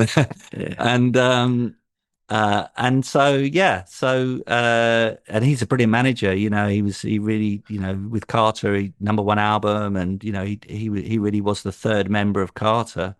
And yeah, it's thanks to Adrian, that he started getting some people down, and actually, we had Parlophone Records who had just taken on Blur from Food Records. They'd had Radiohead. They had Supergrass, and then they signed us. So we were on a really amazing label. Yeah, great label mates. Yeah, and then and Mark Arman came down as well as one of my all-time heroes, obviously. And he asked me if I wanted to make an album with him. So within it's funny how life could just change so quickly, you know. Within a few weeks, we're on a major label. We signed a really huge deal, absolutely massive record deal, eye-watering amounts. And I mean, you know, all of the. I have so many great stories about that. Like I signed off the dole, you know. Went to Putney High Street to sign off the dole, and they said, well done, you've got a job, congratulations, you know. I said, yeah. I'm going to be a pop star, you know. Oh yeah, mate. Yeah, nice one. Sure. See you later. But I mean, you'd been trying for 10 years to be a pop star. When you finally became a pop star, were you ready for it? Did it meet your expectations? Yeah, kind of. I mean, I think what I realized quite quickly was that it scratched an itch. You know, it's like, you know, what's in the box, you know, and then I was in there. Yeah. And actually, and I really do mean this, hand on heart. I think that I'm glad I got a sense of it and a taste of it, but I could really see really clearly how having that type of world, you know, where people just everywhere you go, everyone knows who you are, even just that. For an extended period of time, say plus, you know, going into 5-6 years, I can imagine you'd really need to, you know, navigate that, you know. So I don't know whether I've got the sort of mental attributes to be able to do that. I'm not so sure, but you know, I could see certain members of the band were struggling a little bit sometimes. You know, it's very. You know, I used to meet people all the time, you know, in Camden. I met Richie from the Manic Street Preachers, you know, and used to talk to him. You know, I mean, I was sort of a bit of a scenester, really. You know, in my 20s, I knew everyone, and you know, I met a lot of people that really lost their way. You know, so it was kind of. It's always weird, that whole scene, when I look back at it. You know, it's immense joy, and then this fine line of sort of dark horror. You know. Yeah, there's always the underbelly. And I think when we look back at Britpop and we look at those two lines, I mean, in a way, Joined Up Talking came out at the same time as This Is Hardcore, Pulp, and you know, I think it's a dark album, isn't it? This Is Hardcore, yeah. And then I think Suede had was it Head Music, and there's some things going on there, you know, and well, things being drugs, So you know, so I think that that sort of 1999 into the sort of millennium, you know, in a way, that was the Kurt Cobain moment coming around the corner, wasn't it? That was it really was. I think that when you know, when people ask me like you do about those days, I think that in some ways, I don't think we thought of collectively at the time. I don't think we were thinking about it, but when I look back, I think that subconsciously we were all brought up. So all of us sort of Gen Xers that were sort of born in sort of 65, 66, 67, 68, we were all brought up with this knowledge, you know, this thought, seen films about the world going to end in the year 2000. I used to even buy a comic called 2000 AD, you know, which was all about the futuristic, futuristic, you know, utopian sort of or dystopian world, you know.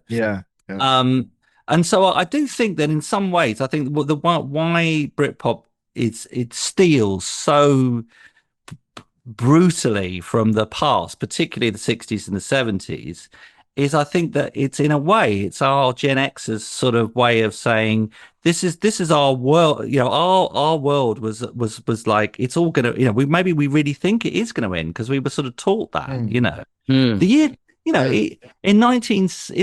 during punk, you know, and I was only a little kid. I was a young teenager, but I was buying punk rock records. You know, Psychedelic Furs, you know, were a punk band. They, you know, I saw them last night. You know, they came out in 77, 78. So, you know, I was buying those kind of records, and they, you know, it's just that sort of whole sort of. It just that whole world just felt like, you know, that it was all gearing up towards this sort of this sort of the end of the world. So so maybe it was right that it all finished, you know. Then maybe the darkness sets in. Sure. But before that happened, like 12 Reasons Why came out. I think me and Neil both bought it when it came out. It was huge. Did you enjoy it?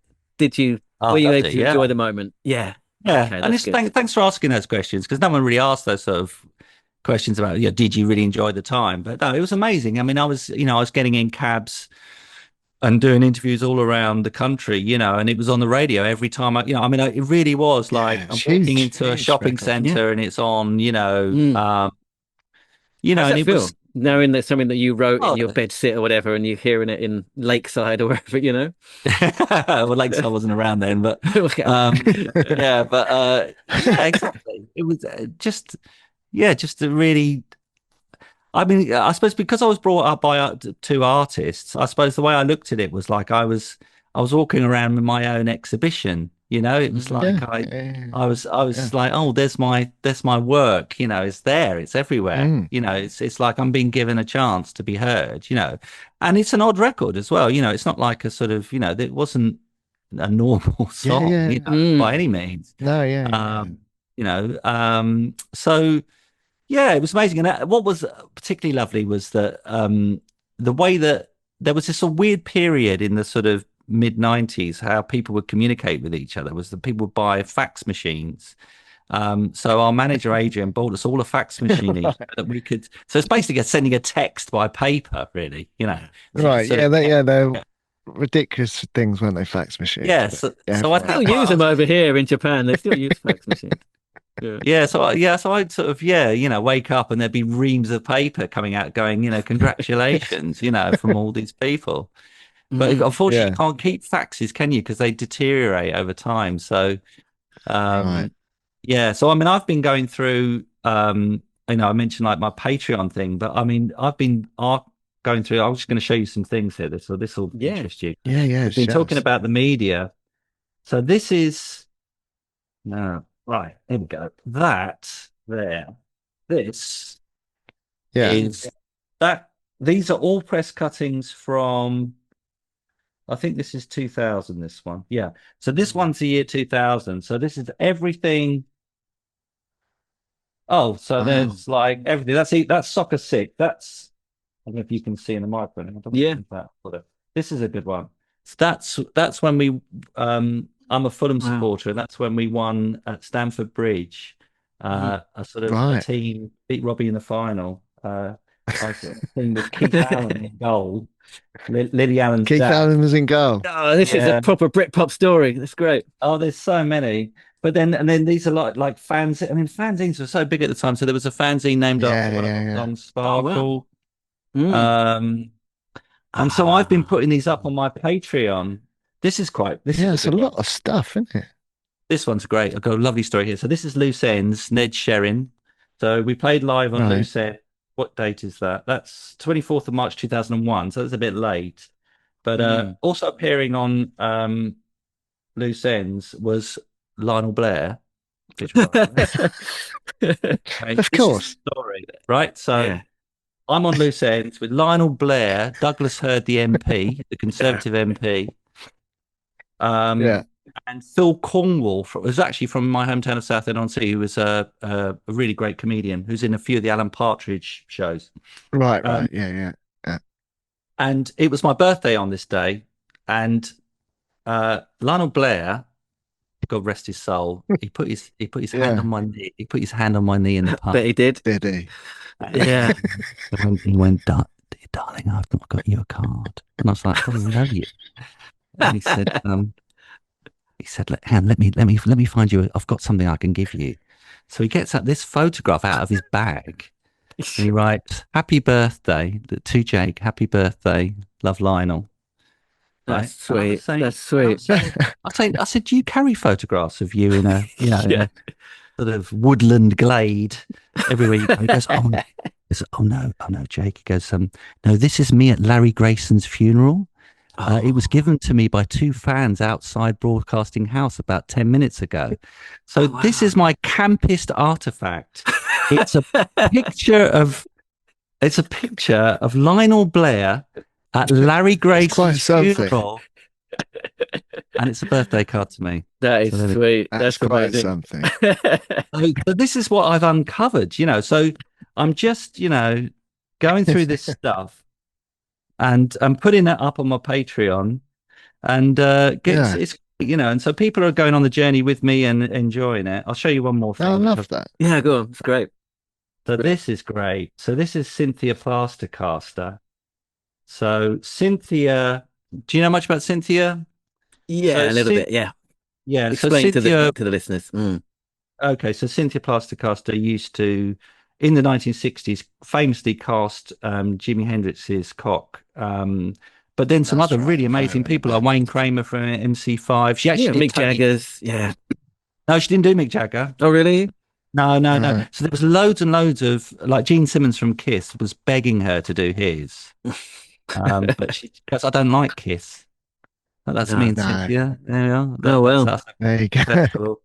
And then I found this. No, this is great. This is the year 2000 Q magazine.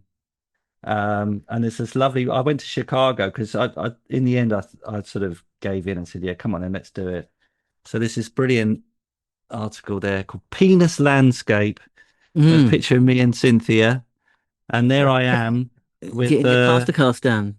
There I am with it's Clint Mansell there. That's Mary Biker. Oh wow. Oh right. Well, we've had Mary Biker on the podcast. Yeah, we'd had Mary. He's a good lad, isn't he? Yeah, it's great. Oh, Mary, yeah. In fact, it was Mary that introduced me to Cynthia. So that's, God rest her soul. Sadly, she died last year, but I always stayed in touch with her, and so amazing stories, So it's quite nice talking. Yeah, we're all about the stories. Yeah, it's incredible. I thought that. Yeah. So you called it a day, like you say, like the 90s ended, the culture shifted, right? And My Life Story called it a day. Did you get a normal job? So back on the dole again. So it wasn't thankfully it wasn't the same person. Right. How was that? How did you deal with that? Didn't have to go back in and have that pop star to the dole again. Pop star, 6 years, about right, isn't it? Right. Yeah. I mean, how did you deal with it? From pop star to the dole again? Were you? Well, no, it was okay really, because what I did is I really started to embrace that. You mentioned the sort of DIY sort of ethos of the very first My Life Story single back in the 80s.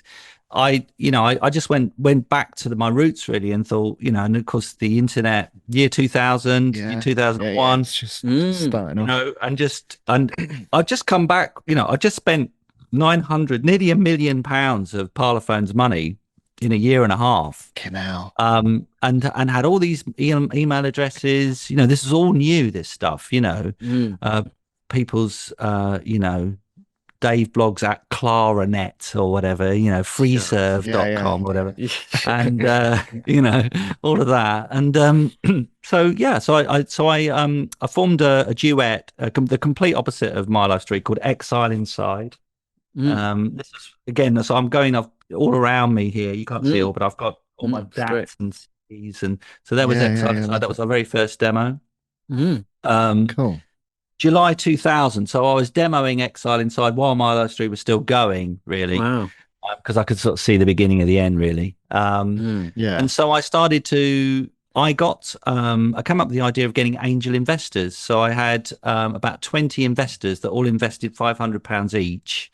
Wow. And I created my own sort of little record label. I became really good friends with Marillion at that time. Obviously no musical connection, but they were doing a sort of DIY thing where they were getting fans to pre-order the record and things like that. Yeah. Left EMI. Parlophone was on EMI, so we were again sort of in the same stable. Mark Kelly, the keyboard player from Meridian, and I became good friends and would sort of trade advice to each other on how to operate completely outside of the music industry. So that's why the band was called Exile Inside, because I was trying to operate outside it. And I mean, it had. The weird thing is you can't really judge the success of something that's purely DIY because you're completely ignoring the charts. So it's sort of got lost a little bit. But there are two albums I'm very proud of, 2 Exile Inside albums, which are up there on all good streaming platforms, which I self-released. So that's really what I was doing for those lean years. And then and it wasn't long really before My Life Story reformed for what then became kind of a decade of odd spot shows. So 2006 we reformed just to maybe play every year, or do a sort of Shepherd's Bush Empire, or just a big show. And then that was great for about 10 years, and then I just really wanted to the one thing with My Life Story was right from the beginning, as I said, that the idea was there was this unwieldy monster that had to get signed. You can't ignore us. That was our sort of our call, our cry, really, our call to arms. But obviously, as the music industry changed and things like that, I found that I just wanted to get out there and play, and and tour, and bring music more to people rather than them coming to us. I mean, people would have to come all the way down to London to see this one show, and then it would be over. So that's when I got a sort of the next, like Star Trek: The Next Generation. My Life Story now is like Star Trek: The Next Generation, but still with Captain Kirk in it. Sure, right. Sure. So it's like a young band with a really old bloke still flying the Enterprise. Yeah. That's cool. So you say you're a 4-piece now, or 5-piece? Did you say? Well, 5-piece with me. Yeah. Okay. I guess that makes it a lot easier. Yeah, it does, but and we're all still good friends. I mean, Simon, our old drummer, and Danny, the keyboard player, they're going to be making an appearance when we do our Dingwall show on the 5th of December, where we're going to be playing Join Up Talking in its entirety. They're going to jump on stage for a couple of songs. Oh wow! Yeah. So it's all I think in some ways when you have a really big band in size, there's not really enough time for people to get on each other's nerves in the back of a transit van. Right. One, you can't have a transit van. Fit in. You have a nice bus. And two, the if something sort of annoys you create another little group. We were like it's a different dynamic, isn't it? Yeah. We were like a forerunner to the Big Brother house. We basically were Big Brother, but on tour. Sure. Would have been good to watch. Sure. Wow, yeah, that would have been amazing. I mean, I do often think, God, there were so many amazing moments, that I wish were captured on film. There was there was a brilliant thing I did with the Melody Maker once, which was they were getting fed up with all the pop acts, in the late 90s, sort of taking over from the sort of indie acts now, and they were like, no credible indie or alternative musician has ever turned on the Christmas lights on Regent Street. And I got this, our manager, Adrian, said, we've had this strange request from the Melody Maker, but would you like to, they want to see if they can get you into where the Lord Mayor and everybody else, where they turn on the Christmas lights. Going to see if we can get you in there, see if you can sneak in and turn the lights on. So you turn on the Christmas lights. And I was like, right, going to do that? And he said, well, it's Peter Andre setting on the Christmas lights, right? Oh, nice. So what we're going to do is we're going to get you in, and we're going to get you in, and you've got to basically at some moment rush him and hit that button.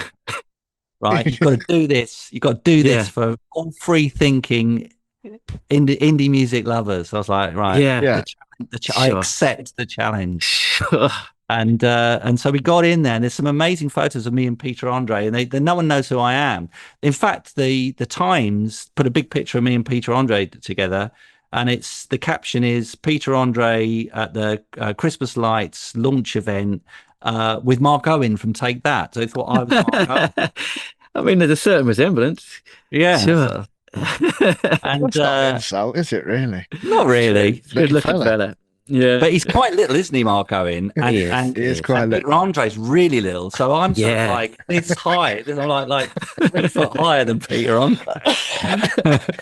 So we get in there, and I think it's the most nervous I've ever been, because it was that's quite a task. Yeah, but so you'd be pleased to know that I've Did you do it? Christmas lights. Yeah. You did do it. How did you do it? So did you push him out of the way? He's got very skinny legs. It's easy to push over. Skinny legs Pete, I used to call him. He's quite easy to push over. What you want me to say is like I did a full-on like rugby tackle. Full on. Yeah. Dragged him out. Did you just press a button? We want. It's a false button, so it's really okay. easy. So you just hit the button before him, and then there's a bloke that presses the button. So you didn't do a Carter on Philip Schofield rugby tag job. Yeah, that's nothing like that. Mine was much more subtle. So you just like an MI5 agent. Sure. The poison has been administered via the end of a cane. Yeah, it's been sure. That's good. And then what? You just did your goodbyes and fucked off, did you? That was it. Yeah, and went and looked at my work down the street, and they were all on. Sure. Looking sparkly. That's great. Two recent events. So people might not, if people made My Life Story fans back in the day, they might not be aware you've put out two completely new albums, right? One in 2019, one last year. What can you tell us about the albums? People that were fans back in the day, are they similar? Are they different? Bit of both, really. I mean, I was really conscious. I think that I wanted to. I think when you're a songwriter, as much as we've talked a lot about nostalgia today, I think that the danger side of nostalgia is just staying in the time machine, never pressing the button to go back home. And I do think that, I was watching contemporaries, but also other bands that had been doing this a long while and just thinking that you can see it in their eyes. They're either doing it for the money or what are they doing this for? And and you see the crowd reaction. And I just thought, well, I just want to, I still really want to express myself. And I'm very, very lucky that my wife is really pushes me, creatively. So it's thanks to her, really. And so, the first album, Back World Citizen, came out in 2019, just before lockdown, annoyingly. But that's one of my favorite My Life Story albums. I mean, it's got strings on it, there's all the hallmarks of what a traditional My Life Story fans would like, but it's it's on sort of more mature shoulders. And then the other one after that, Loving You Is Killing Me, was is a bit more of a punky sort of going back to the sort of 1980s My Life Story, really sort of more tighter, sort of more direct. So and I've really and the fans are out there, they're buying them. It's just me and my wife. We just we get them, we take pre-orders. If people want to go to the website now, they can pre-order Join Up Talking, and we use that money, cycle it back in, and keep the whole thing going. Great. You seem to have a really good relationship with your fans. You seem to be pretty hands-on with the social media and all of that. Yeah, thank you. Yeah, I'll take that as a compliment. Yeah, I mean, because I'm a fan. I love it when I think that. I mean, like when particularly there's things I've always wanted to say to like really famous people, and I never got around to telling them how much their music meant to me, and I always wish that there was an opportunity to do that. And then when you do meet people that are your heroes, not that I'm anyone's hero, but you know what I mean? Like when you meet people that you admire and you like their work, it's, how weird that is, like you're trying to cope with quite a lot of things, aren't you? When you meet someone, like you're thinking, God, I bought their record when I was 14. Oh yeah, we do it every week. Yeah. Sure. Yeah. It's weird, isn't it? Yeah. It's so weird. It is weird.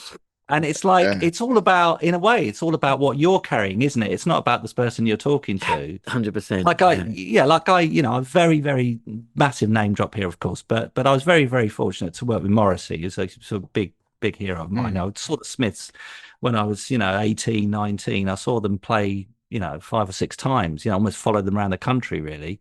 And, and it took me a long, long time to, when Morrissey's like giving me a lift in his car, to just sort of get used to the fact that this is just a person driving a car, you know what I mean? And it's just a normal person, really. So, so the social media side, I think that's kind of, with that informing the social media side, I always just think, there's no point in pretending otherwise. I mean, you might as well just engage, it's really obvious, I think, when you see people post up and it's not the artist, it's their team, You know, social media is not being social media isn't being used in that way anymore, is it? You know, no. But I still like that direct sort of approach. I mean, obviously, you know, sometimes you're busy, you can't talk to people all the time, but I'm just really interested in people. And if you're not interested in people, then get off the bus and don't write songs. Sure. You know. Yeah, I like that. Yeah. So you know, and I've met some extraordinary people that have done all sorts of interesting things with their lives. You know, I'm always trying to find out what they do and why is there a connection? You know, why do you like, particularly I think with a band like Milo Story, which is, I think Milo Story can be filed under the sort of category. I mean, I might be wrong here. Maybe you could tell me, but I always think we're sort of one of those bands where people haven't really heard of us, but then you play one of the records and they're like, oh, I remember that song. And then you go, well, they did this one as well. And you're like, oh God, yeah. You know, and we're sort of one of those kind of bands. So I'm always really interested in why people have, you know, spent 20 years, you know, sort of watching my career. You know, I'm more interested in why has that happened? Yeah, you know, I think that 12 Reasons Why record. I mean, it was just so huge that I just think everyone remembers that record, no matter sort of if you're into indie or not. It was everywhere, right? So there is that, but I wanted to add, I think My Life Story were also kind of like you showed me like the Sparkle fanzine earlier. I think they were like a fanzine band as well, like like the Manics were a fanzine band, like Placebo were a fanzine band, right? They had this kind of hardcore of like young teenage people that, you know, writing, you know, passionately about them. And I think those fans you've retained, right, over the years. And these are the people that are engaging on Facebook is how I was interpreting it. Do you think that's a really good point. Yeah, I think that's wholly true. And I know those people, you know, now when I see them at gigs. And you know, I think the other part of it as well as the social media is that I always do my own merch at the end of shows. I mean, it's knackering. I don't want to complain too much, but it is really the adjustment you have to make. And I know loads and loads of singers that don't do merch after the shows, and I know why, because you're exhausted and and sometimes it's just the adrenaline, you know, you can't help it. It's like being an athlete. You know, this is just something happening to your body. I need to sit in a quiet room for half an hour and sorry, but I actually hate everybody right now. You know, I just need it needs the stuff needs to happen, you know. But what I do now is I kind of think, no, you're still on stage. You're just still on stage for another half an hour. So don't. Yeah, right. So you mentally, like an extension of the gig. Exactly. Yeah, and then I go to the merch stall, and my wife's doing the merch, and there's a sort of nice, you know, I love, you know, it's like, you know, there's some bringing the performance now onto the floor. And then, you know, and a lot of it is just, you know, people are, you know, at the merch store, it's just catching up with people. Sometimes people are not even buying stuff, you know, they're like, oh, I just want to let you know, I just want to chat. I was here, you know, good to see you. I'm coming tomorrow to, you know, see him in Scarborough. Yeah. Really cool. So, yeah, it's really good. And I just, I love meeting people. Sure. Yeah, why not? That's great. Yeah. All right, Neil, do you want to ask our final question? Right. So we asked all our guests that come on this podcast if you could have been in any other band in the 90s, who would it have been and why? Has to be the 90s band. Sorry, that's the parameters. Ideally. Okay. All right. I'll try not to give you a cop out answer. All right. Let me think. Whatever. It's all good. Whatever answer you want to give. Okay. Give me a second. God, I've spent so long trying to avoid loads of bands in the 90s. Who did I really like? Because there must be someone. I'm going to be annoyed with myself because I'm going to, after this interview, I'm going to remember so many really, really great acts. I think I do. Okay, so I'm going to give you a few actually. So it's a different reason. So I do. I mean, we toured with Supergrass in France, and they're like the sort of complete opposites of Milo because there's only three of them, and I just remember, and I just thought, wow, you know, they were so tight. You know, there was a lot of bands that got away with quite a lot of stuff then, you know, that weren't really that great. in terms of just... Can they name some names? Come on. Well, menswear, I defend menswear to the death, man. But go on. But yeah, I mean, Supergrass were incredibly, it was sort of, like when you see bands and you can't really tell where the music's coming from, right? So is that the bass? Is that the guitar? What's that noise? And there's only 3 of them, so it's got to be coming from somewhere, It was that. So I think, so I think that they were really, really nothing like My Life Story or anything, but I found them really fascinating to watch. I really like Garbage. I thought that they were a breath of fresh air when they came out. Too, yeah, so and they get lumped in with the scene, which is really funny because they just couldn't be. Yeah. They're so that not first Britpop. album. British. It's incredible. Yeah, they're not British. Yeah, they're like they're not pop. They're not pop. There's no the feather boa on the first album is about as close as you're gonna get. I think that's why I got into them because someone said there's a band that's used because we used a feather boa in our song Strumpet. Right. And I used to wear one on stage sometimes, kind of Bolan-esque type thing. Sure. And then the Manics, of course, use feather boas as well. So there's a little connection there. And a lot of our fans used to wear them. And there's a lyric in our song Strumpet which goes, her feather boa constricts her, which is nice. Very clever play on word. Right. But yeah, so somebody said, you've got to check out this band. They've got feather boa on the sleeve. I was like, okay, better check this out. But yeah, they were great live as well, and they were just doing really interesting things, sonically, mashing sounds up, and I love the idea that Shirley Manson was. So Shirley Manson was in this really interesting band. She was the keyboard player in this band called Goodbye Mr. Mackenzie, who used to play at Dingwalls. Right. So when I was working at Dingwalls, Goodbye Mr. Mackenzie would come down from Scotland and play. She wasn't even the singer; she was the keyboard player. Like who would have thought, that she'd become this sort of an icon, an genuine icon, and I kind of like that. I think that in a way she showed a lot of chutzpah. There was something quite nice about, the sort of sexism of Britpop was pretty horrendous, with nuts and loaded. I mean, it was absolutely. I mean, even then, it was like, what are you doing? We're trying to, God, setting everything back. And I kind of like the way she just sort of sailed past that. She didn't really comment on it, not that I remember, but she had quite a big mouth. But she just sort of rose above it. And obviously, she's Scottish, so she does have a strong identity with this country. So so Garbage, I think I'd put down as my second. That's a good answer. It's a great one. How do you like Garbage? Yeah. Brilliant. It's interesting. Cool. All right. Thank you very much. Where's the best place for people to kind of follow what's happening with My Life Story? If you got a gig coming up, or to get the vinyl and all of that. Yeah, mylifestory.band, mylifestory.band, mylifestory.band, mylifestory.band. You don't have to type all of those in. You just have to type in one. www. I'm so glad we don't have to do that anymore. Well, you don't have to give out your MySpace address after every Falcon. Sure. All right, so that's the best place. Cool. All right, thank you so much. I really, really enjoyed it. I'm going to stop the recording, but don't jump away just yet. Okay. Thank you, Luke. Thank you, Neil. All the best. Yeah, so there we go. Jake from My Life Story. Dave, did you enjoy that one? It's good, wasn't it? Nice bloke, as always. Yeah, I really liked him. He was entertaining. He entertained me on my long run. Yeah. Yeah. It was good. Good storyteller. Interesting history of Rottingdean and Seaford at the start. Quite enjoyed that.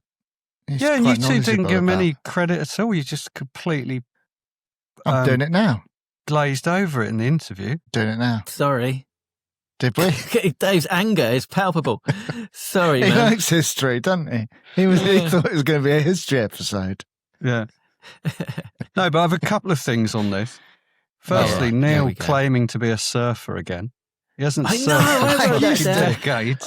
I'm quite into surfing and stuff. Their exact words.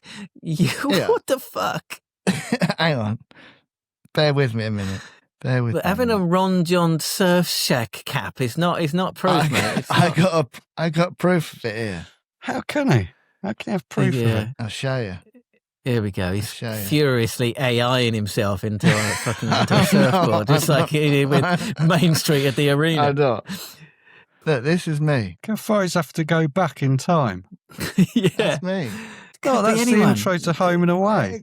It's not. It's me. That's me surfing. That is definitely a snapshot of the intro to Home and Away. Surfing in Portugal. I was all right for a bit. I'm not so good anymore. How long ago are we talking here? 10, 15 years ago. And the rest, mate. 15. And the rest. I lived in Portugal from 2009 to 2012. Yeah, I'm quite into surfing and stuff. I am. That's me. Oh, man. Anyway, what else? Oh, and the other thing, I actually did a bit of research because you were struggling to find something Seaford was famous for. Okay, here we go. Did you know it's famous? It used to be famous for its private schools. At its peak, right? Guess how many private schools Seaford alone has? 6 million. I'm going to say 10. Who's 10? closer? Yeah. Are you sticking with 6 million now? Yeah. Go on. 37. Oh, I win. I was closer. That's crazy. That's fucking disgusting, isn't it? It's mad. 37 private schools. Yeah. Yeah. Wow. Interesting. There you go. Interesting. Yeah. Who says I don't do anything for this I enjoyed the podcast? Rottingdean chat. It reminded me of me and you, Neil, being out on the van in Rottingdean. Used to mow that place there, didn't we? Was that a school? Was that a private school? Yeah, it was. That was a private school, yeah. What was it called? Not Rodine. No. It's like in the back streets of Rottingdean. Yeah, what was it called? Listeners, we're referring to the time when me and I worked for Neil's dad during the summer holidays as a gardener. Yeah. Me and Neil used to go out in the van. Good times. Around Sussex. It was good, wasn't it? It was good. Yeah, it's all right. Yeah, it's good laugh. I can't name the name of that bloody school now. But yeah, that was a private school as well. That's all houses now. That's my only memory of Good riddance. Good riddance. It's all houses now. Oh, I loved all the money chat again. I love it when we get into Of course you did. Of course you fucking did. And the description history of money. This app he's got showing all his money coming in. That sounds brilliant. Yeah, it's interesting, isn't it? I've got a similar one for our podcast. Really? Have you? I've got a spreadsheet. There you go. A spreadsheet. But what a story, right? Imagine being 67,000 knicker in the hole, and then it just disappears overnight. Yeah, incredible. It's all right, isn't it? And Neil said, like my student loan. You said, he's 67,000 better off, and they sort of laughed, like sneered. Yeah, I'm right, aren't I? You're right. Of course, you're right. I know I'm right. It depends if you ever had to pay it. The fact that it's been there since however long, it's crazy, right? It's still from the Britpop days. That was still in the account. Yeah. It just doesn't make sense, does it? You know, they make you pay for all this stuff that you might not even want. Yeah, it's just that's it's a massive con. It's a massive con. Like all these bands just ended up in huge amounts of debt. And they say what they like, how much it costs, you know. They make up the amount it costs you. Oh, that video, that costs you $250,000. Yeah. That's madness. Yeah. But yeah, good story. I know, it is. It's mad. I enjoyed his... I thought he had an interesting view on festivals. Like, if you go to a festival, it's a bit like a supermarket. You're kind of shopping around. But if you go to a gig, you're more sort of...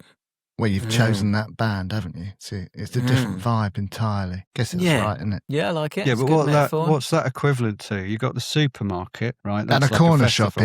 He said a corner shop was the equivalent. I'm not sure if that is the equivalent. I think it's more like you got a supermarket and then a electrical shop. Right, or a bakery. Or a butcher's. Or a baker's or a candlestick maker's. Because a corner shop's just a smaller supermarket. It's a smaller version of a supermarket, yeah. Some of them even call themselves supermarkets. Sorry, Jake. Sorry to pull you up on that. I think facts are important on this podcast, as Luke's we've established shown earlier on. And as you probably found out in your gap year in America, Jack, which almost certainly didn't happen. Yeah, I guess that is what makes festivals both good. It brings new fans in, doesn't it? But it means that there's not always a hardcore fan base watching your gig, which gives it a different vibe, I guess. Yeah. You two are going to say I didn't want to, but he makes soundtracks of films. That's what I wanted to do for a little bit. I wanted to do that. Yeah, that's why I went to. I don't doubt that college, you wanted to. No, I don't doubt it. Yeah. That's exactly the kind of thing I'd expect you wanted to do. Yeah. I didn't do it though. Not yet. Like everything else in life. I'm a dreamer. I'll tell you what, Luke. No, I'm a dreamer. This is a genuine compliment to Neil. Yeah. Ooh. On the way back, he played some, great music we're listening to in the van, and a song he'd done came on. I really thought it was good, and I didn't know it was him. Genuinely, I've told him all this before. No one believes me. That's good, man. Well, they might now. The boy who cried wolf, isn't it? I believe you.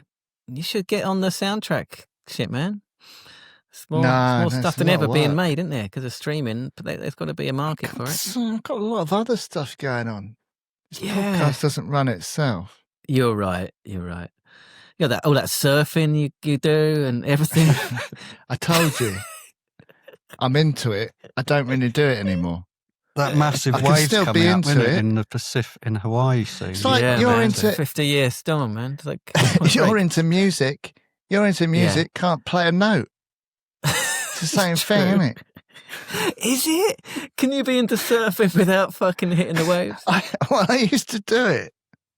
I guess you can. If you just watch it, I guess you can. I'm more authentic than you are. By rights, you shouldn't call yourself a muso at all. I don't call myself that. I don't even know what that word means. You don't. It doesn't work either, Neil. No.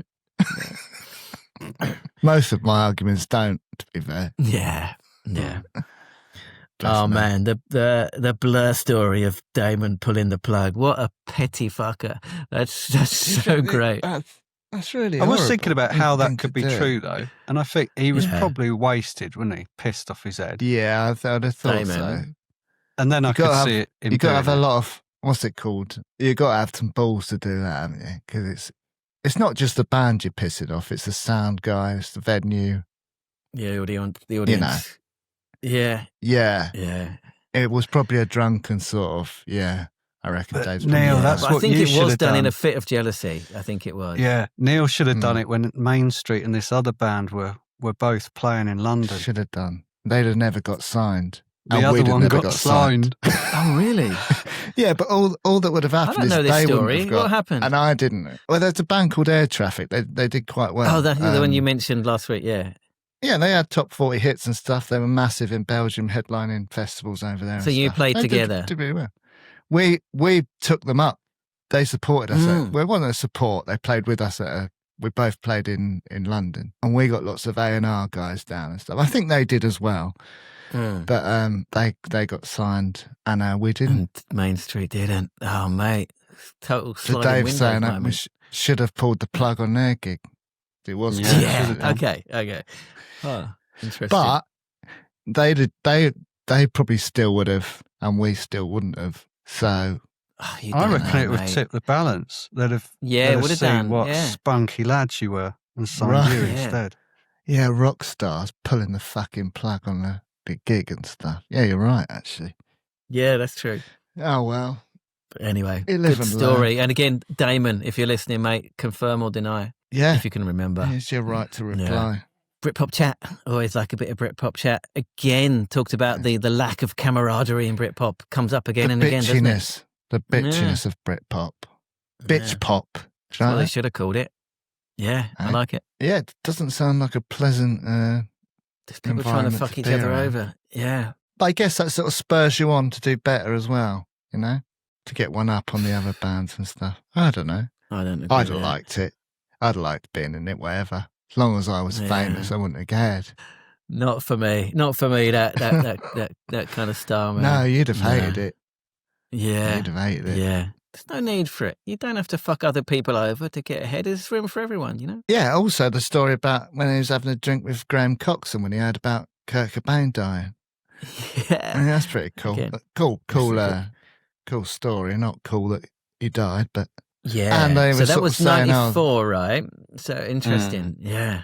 I mean, there must have been a bit of them thinking, "Oh, that's pretty good, isn't it?" No, well, that's what they said. They said they were talking about it. You know, the pendulum swinging back to the UK. I mean, it's awful, but you know, yeah, it is. Sure, swings and roundabouts. Yeah, But I remember it well. It did kind of, it was like a sudden shift, wasn't it? There was grunge. Oh. I mean, obviously there were people listening to British bands, but I wasn't really one of them. I was just into grunge, and that was it.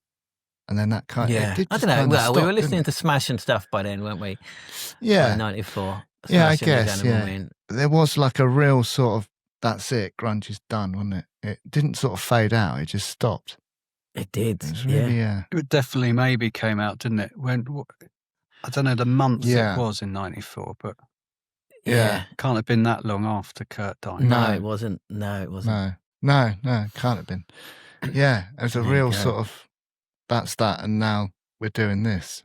I remember it well. Yeah. We've touched on this before, but he was another one that sort of dabbled in fame, and that was sort of enough for him. Well, we spoke to when we spoke to Size last week, he had a similar experience. You know, it was nice to try it out, but I'm all right with not doing it anymore.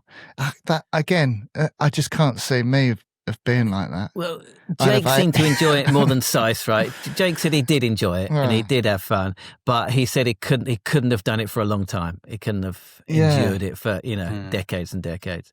But he did enjoy his moment in the sun, which is good, right? You should. I think he saw that the negatives far outweighed the positives. He saw a lot of people going down some destructive paths, I think. Yeah. He said he hung out with Richie for a while, didn't he?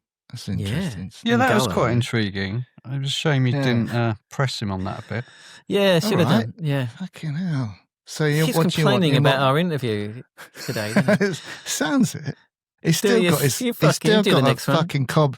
He's got a cob on about the Rottingdean at the moment. He's still carrying it. Just would have been interesting to hear a bit about Richie, what he was like. He's just some kind of mysterious figure for me. Yeah, he is for most people. I think there's not many interviews with him, is there? Well, there is. There's that famous one, and Richie, if you're listening, if you can get the internet in Goa, come on the podcast and let us know. I mean, it would really help our figures, to be fair. Come on, give us the first scoop. Exclusive, Richie. Come on, man. A scoop. Come on. We'll chuck in a free mug and t-shirt. They might not be the correct size. It might not have your size, but we'll give you a mug and t-shirt. You'll have to send them to Goa. Sure. I don't mind. We'll go out to Goa.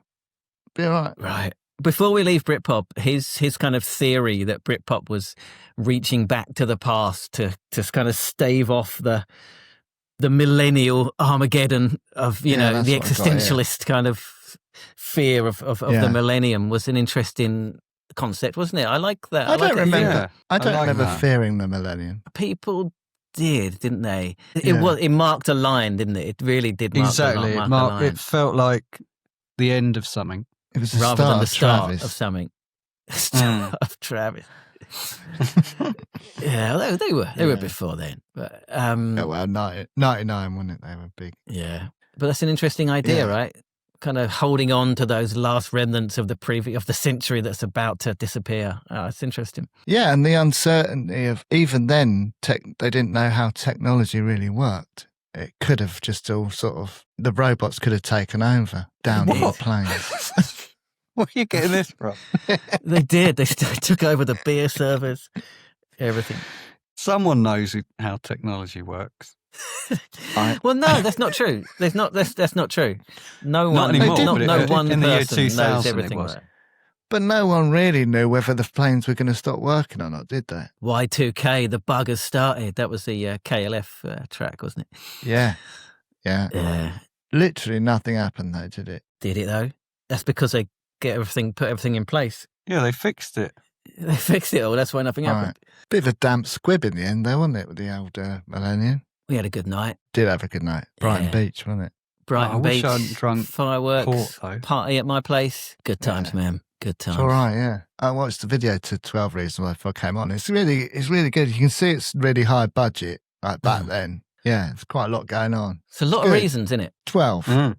Well, no, it's 11 because 7 and 12 are the same, aren't they? Right, yes. 7's like an interlude, isn't it? Yeah, so there's actually 11 reasons why. Although there is another version, 17 reasons Jake. why. There's an extended version called 17 Reasons Why. I love it. Yeah, it's pretty good. Oh, it's good though, that song. But it's such a clever little trick to have lists of things, isn't it? In It's songs. good, isn't it? It's great. I love a list song. Yeah. Like you got it's good. 7 Days, Craig David. Oh, it's brilliant. Yeah. Sure. You must like Go that on. song. Go on then, Dave. Sure. Monday. Took her for a drink. Yeah, Tuesday. They weren't making love already by Tuesday, were they? That was by when? On Wednesday, I think they were making Wednesday. that, which is pretty Wednesday. quick, to be fair. Tuesday. Yeah. Took her for a I don't drink know what on happened on Monday. Tuesday. Badminton? Took her to Babbo on Tuesday and they were making love Badminton. by Wednesday. Thursday, Understand. It was Friday, a and Babbo Saturday. what did it. Yeah. Chilled on Yeah. Sunday. Chilled on Sunday. Yeah. Then you got New Rules by Dua Lipa. Classic listing of rules. Right, yeah, that's a good list. Okay. Yeah, that's a good list.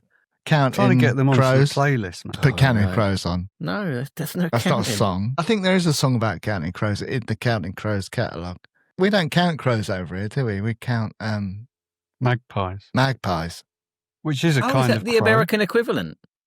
I think so. Think so. Huh. Yeah, I think so. The Yeah, because in magpie the is a song it kind says of one crow. for sorrow, two for joy. Yeah, it's the same. In thing. what? In the Counting Crows song? Yeah. Really? Yeah, in one of their That's songs. just blown my it's- mind. But There you crows go. are nasty fuckers. How can they be like things that you? Okay. Yeah. Does it change your opinion of Counting Crows? The band? He loves them now. No, of course not. Awful. I like the Counting Crows. It's interesting though. I didn't know that was the American equivalent. We talked about it before, like Limp Bizkit, right? It's the American equivalent of Soggy Biscuit. Classic public school game. Fucking hell! Imagine the going on in Seaford in the Oh when man! they had 6 million 37 private schools all playing mate. that. all playing Fucking Soggy hell. Biscuit. Disgusting. Seaford was a sewer. It was a wash. I loved it when he went for all his old press cuttings. I found that Yeah, it was very cool, wasn't it? endearing. Yeah. Oh man, that photo I like of that. Lionel Blair. Brilliant. Brilliant. And his story. I like the way he whispered the story as well. It's good. Yeah. Lionel Blair at Larry Grayson's funeral. It's so good. Oh, that's brilliant. What was that thing? You used to have like a signed thing that was quite funny. I can't remember what it was. Ralph Harris. That's it. Oh, Even funnier now. Sign Ralph Harris picture. Yeah. You're lucky he bothered. Gave it to me since you were a himself. boy. I don't know why. I sent it for him in the post. I had to go to his house to pick it up. I'm not sure why. It's like- Did you? Just to stick your knob for his letterbox. Oh dear. I have another good story, the Christmas lights one. That's good. Yes.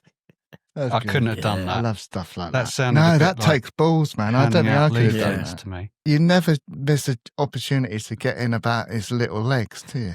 You love that Chicken leg fact. feet. That is definitely a true fact. And he definitely did insist on keeping his tracksuit trousers on when he took a bath with his lover. Is that right?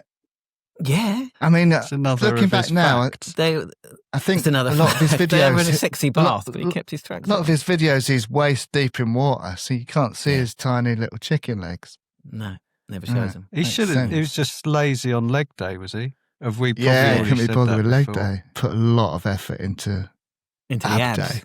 Yeah. Mm. Every day was an ab day with Pete. I saw a picture of him yesterday or today, actually, Peter Andre, He's like back still in the ripped. day.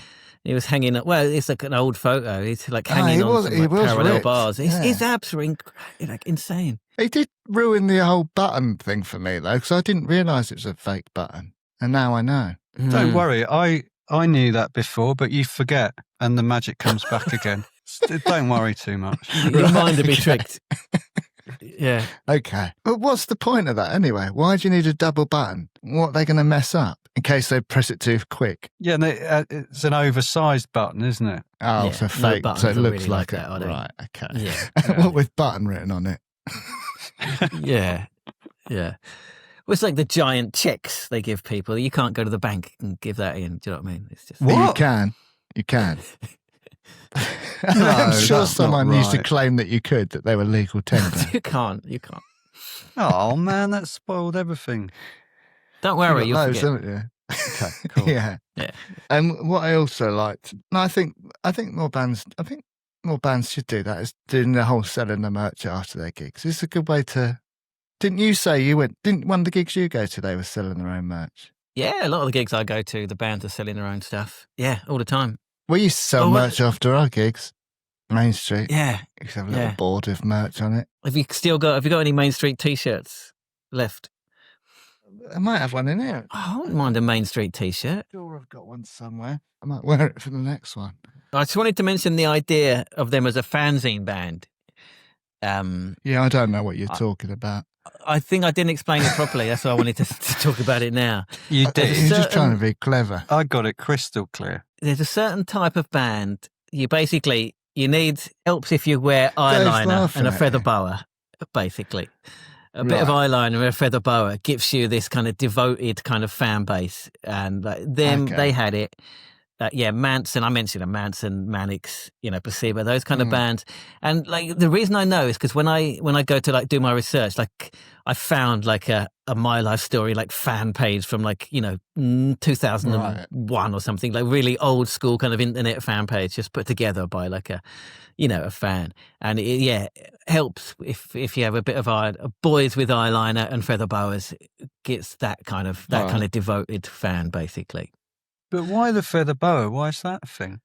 I don't know. I don't know. It's the androgyny, right? It's the androgyny. Yeah. It's always appealing. Yeah, it is though. I like all that sort of stuff. Yeah, I used to be a goth, so it's probably part of it. There you go. Yeah, for some reason it makes teenage girls write devoted, passionate fanzines about them. So and men though, right? I think girls want to be with them and men want to be them. Sort of. It's that sort of thing, isn't it? Yeah, sure. Yeah.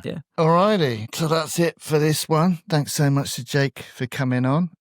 If you are watching this, then please do give it a thumbs up. Subscribe to our channel. Before I checked this morning, we've got 1,500 subscribers on YouTube now, which is 150,000 less than I'd like, but it's still, still sort of getting there. Sure. Small steps. Yeah, it's good. It's good though. It's good. Yeah, it's good. It's all good. Thanks, everyone. So get involved in the comments below. Let us know your favourite My Life Story tracks, albums, gigs, all that sort of stuff, memories, and anything else we've chatted about. Let us know the history of Rottingdean. Oh, cheers, Dave. So do that. The smuggling history. Yeah. Maybe we get Jake back on for like a bonus episode with Dave where they can have a chat about Rottingdean history. Sure. Maybe do the whole pop round his house for a cup of tea. Yeah. Yeah, it's only time. I'd like to go around his house for a cup of tea. I like Rottingdean. It's nice. Yeah. I tried to live there to be closer to the surf break. No, it didn't pan out. No. If you're listening, rate, review, share it with your friends. That's always the best way for people to find our podcast. Thanks to all the new listeners that have tuned in. Hopefully we haven't put you off. Stick around. It's good. That's my. It is. Usually we're a bit more interesting at the start. Usually today's is boring as fuck, but never mind. Neil's going to edit it to make us sound more interesting. Yeah. So don't forget to go to our shop. You can get a mug. You can get your t-shirts. Get in there quick before the sizes sell out. And we'll try and get them to you before Christmas. I've gone off to the printers, so fingers crossed that should happen. But obviously I can't guarantee it. Royal Mail and all that, but I will do my very best. If you are new, welcome, as Neil said. There's a whole archive of things to listen to. If you're into your Britpop, who have we got for Britpop? Well, we got True Radleys we had last week. Bitchpop. So Bitchpop. If you're into your Bitchpop, we've got Dodgy, we got Shed 7, we got loads, haven't we? Northern Uproar. I'm trying to remember. Yeah, I'm trying to remember them now. Put me on the spot. We've got Britpop special. Have we done a Britpop special? Got a Britpop special. Did we do a Britpop special? We've done some on some albums. Definitely maybe out. We did one on Definitely Maybe, Pulp, one on different class. Pulp. There's loads of stuff in there. There's loads of stuff. Yeah. I also make a Spotify mixtape for every episode. So a lot of the stuff that Jake talked about in the interview, I'll chuck some tunes on there, and I'll also put some of my life story in there. Although the first two albums, so like the first album and then the big album, is not on Spotify for some reason. So it's got the third album with their reissue, and it's got their two most recent albums and a live album. Good. So they're great album. Because see what I can find on there and put together a playlist for you for that. So have a listen to that. Well, that's it for this one. Wait. Stick around for an extra special secret story from Jake that will blow your mind. Yeah. So after Dave does his thing, stick around. Don't go anywhere. But that's it for this one. Join us next week episode 121, Stupid and Contagious podcast, Dave. See you in a minute. Go ahead. Okay, so this is the bonus edition, you know, that you get, in the 90s when We've never done this before. We've never re-recorded. So that's good to know. You know what this is? This is CD2. So you've bought the CD1 and you're getting CD2 for the extra tracks. Yeah. Or it's the extra track on like track 72 of the hidden track on the CD. Yeah. So so I was minding my own business one day, and I got, what was it? I can't remember what medium it came through. It was possibly a text message. It might have been a message on Facebook. But anyway, it's from a fan, and it said, do you you might want to look at the liner notes on your Exile Inside album that you released, because I think you might have inadvertently started history. And I was like, what the hell's that? So I was like, okay. So I got I'm trying to think, I've got the album here. I don't have a copy, but anyway, so I got the sort of album, and I sort of opened it up and was like, okay, what's going on? And basically what happened was, there's a song called Katrin, which is on the second Exile Inside album. So for those people that are hearing this extra edition, we were talking earlier about Exile Inside, which was my project after my life story. So this is about 2001, 2002. I wrote this song called Katrin, and it's a nostalgic song about looking back at your childhood. And there's a sort of coda at the end where I wanted some children to sing at the end. Those tricks have been done many times before. I mean, I remember first hearing it with the Skids and Circus Games, which is a brilliant song using little children's choir. Of course, Panic. Smiths has got that idea. So I spoke to Roxana, who's our trumpet player, who was in my life story, and she was teaching at the time, teaching kids. And I said, would you be able to get some children to come and record this little passage? She said, yeah, I'll get you together a group of what do you want, boys, girls? What do you need? And I said, 3 boys, 3 girls. And she goes, what age? 10, 11. All right, 3 10-year-old and 3 11, whatever. So I was recording in this really interesting studio where Mark Arman had been recording. Now it's down Greek Street, the heart of London's glitzy West End, Soho. Right. And in the sort of slightly seedy part near Rupert Street. So really in a sort of lots of sex shops and sort of that sort of scene. And that's why Mark Arman was recording there, because he obviously loves that sort of whole world. And so anyway, so it was a bit awkward. So I had to get these kids up the stairs, because there was a prostitute that's working downstairs, and I sort of get them upstairs past the neon lights, got them into the studio at the top. It's an amazing view of London and Soho at the top. Got these girls, the 3 girls, 3 boys, and got them to sing this part at the end of Katrin. And there was one particular girl who was really, really stood out. She was like, all the others were like looking out the windows and laughing and obviously giggling about this crazy scene that they were exposed to. And she sort of organized everybody together. We got it all sorted out. Anyway, before they all left, I said, look, thank you so much for doing this, kids. I want to make sure that you'll get a credit on the album at the very least. Okay. So I wrote all their names down, and I said, you're going to be credited on the album. So at least, you can see you've contributed to something. So I got all their names, wrote it all down, and didn't think anything of it. And then going back to this story where this person messaged me, this fan asked me to look at the liner notes. He said, look at your liner notes in your album. So I looked to the back of the Exile Inside album, and it said, special thanks to the children's choir on this song. And the first name on the list was Adele. And so it was Adele. So I discovered, so Adele's first ever recording is on with me, aged album. 11. Yeah, that's incredible. That is pretty mad, right? I mean, it's really cosmic, isn't it? Yeah. Sure. Yeah. But she did stand out even then. She did. She honestly did. Yeah. She was really serious. Qualities sort of thing. Yeah, just in a maybe not. I don't think I can't say I saw star quality, but her attitude. Yeah, she's 10 or whatever. Yeah, it's a bit more serious, a bit more committed to it. Yeah, just like, come on, let's get this done. I want to do a good job. Yeah. And I really, honestly, really remember that clearly. Yeah. Yeah.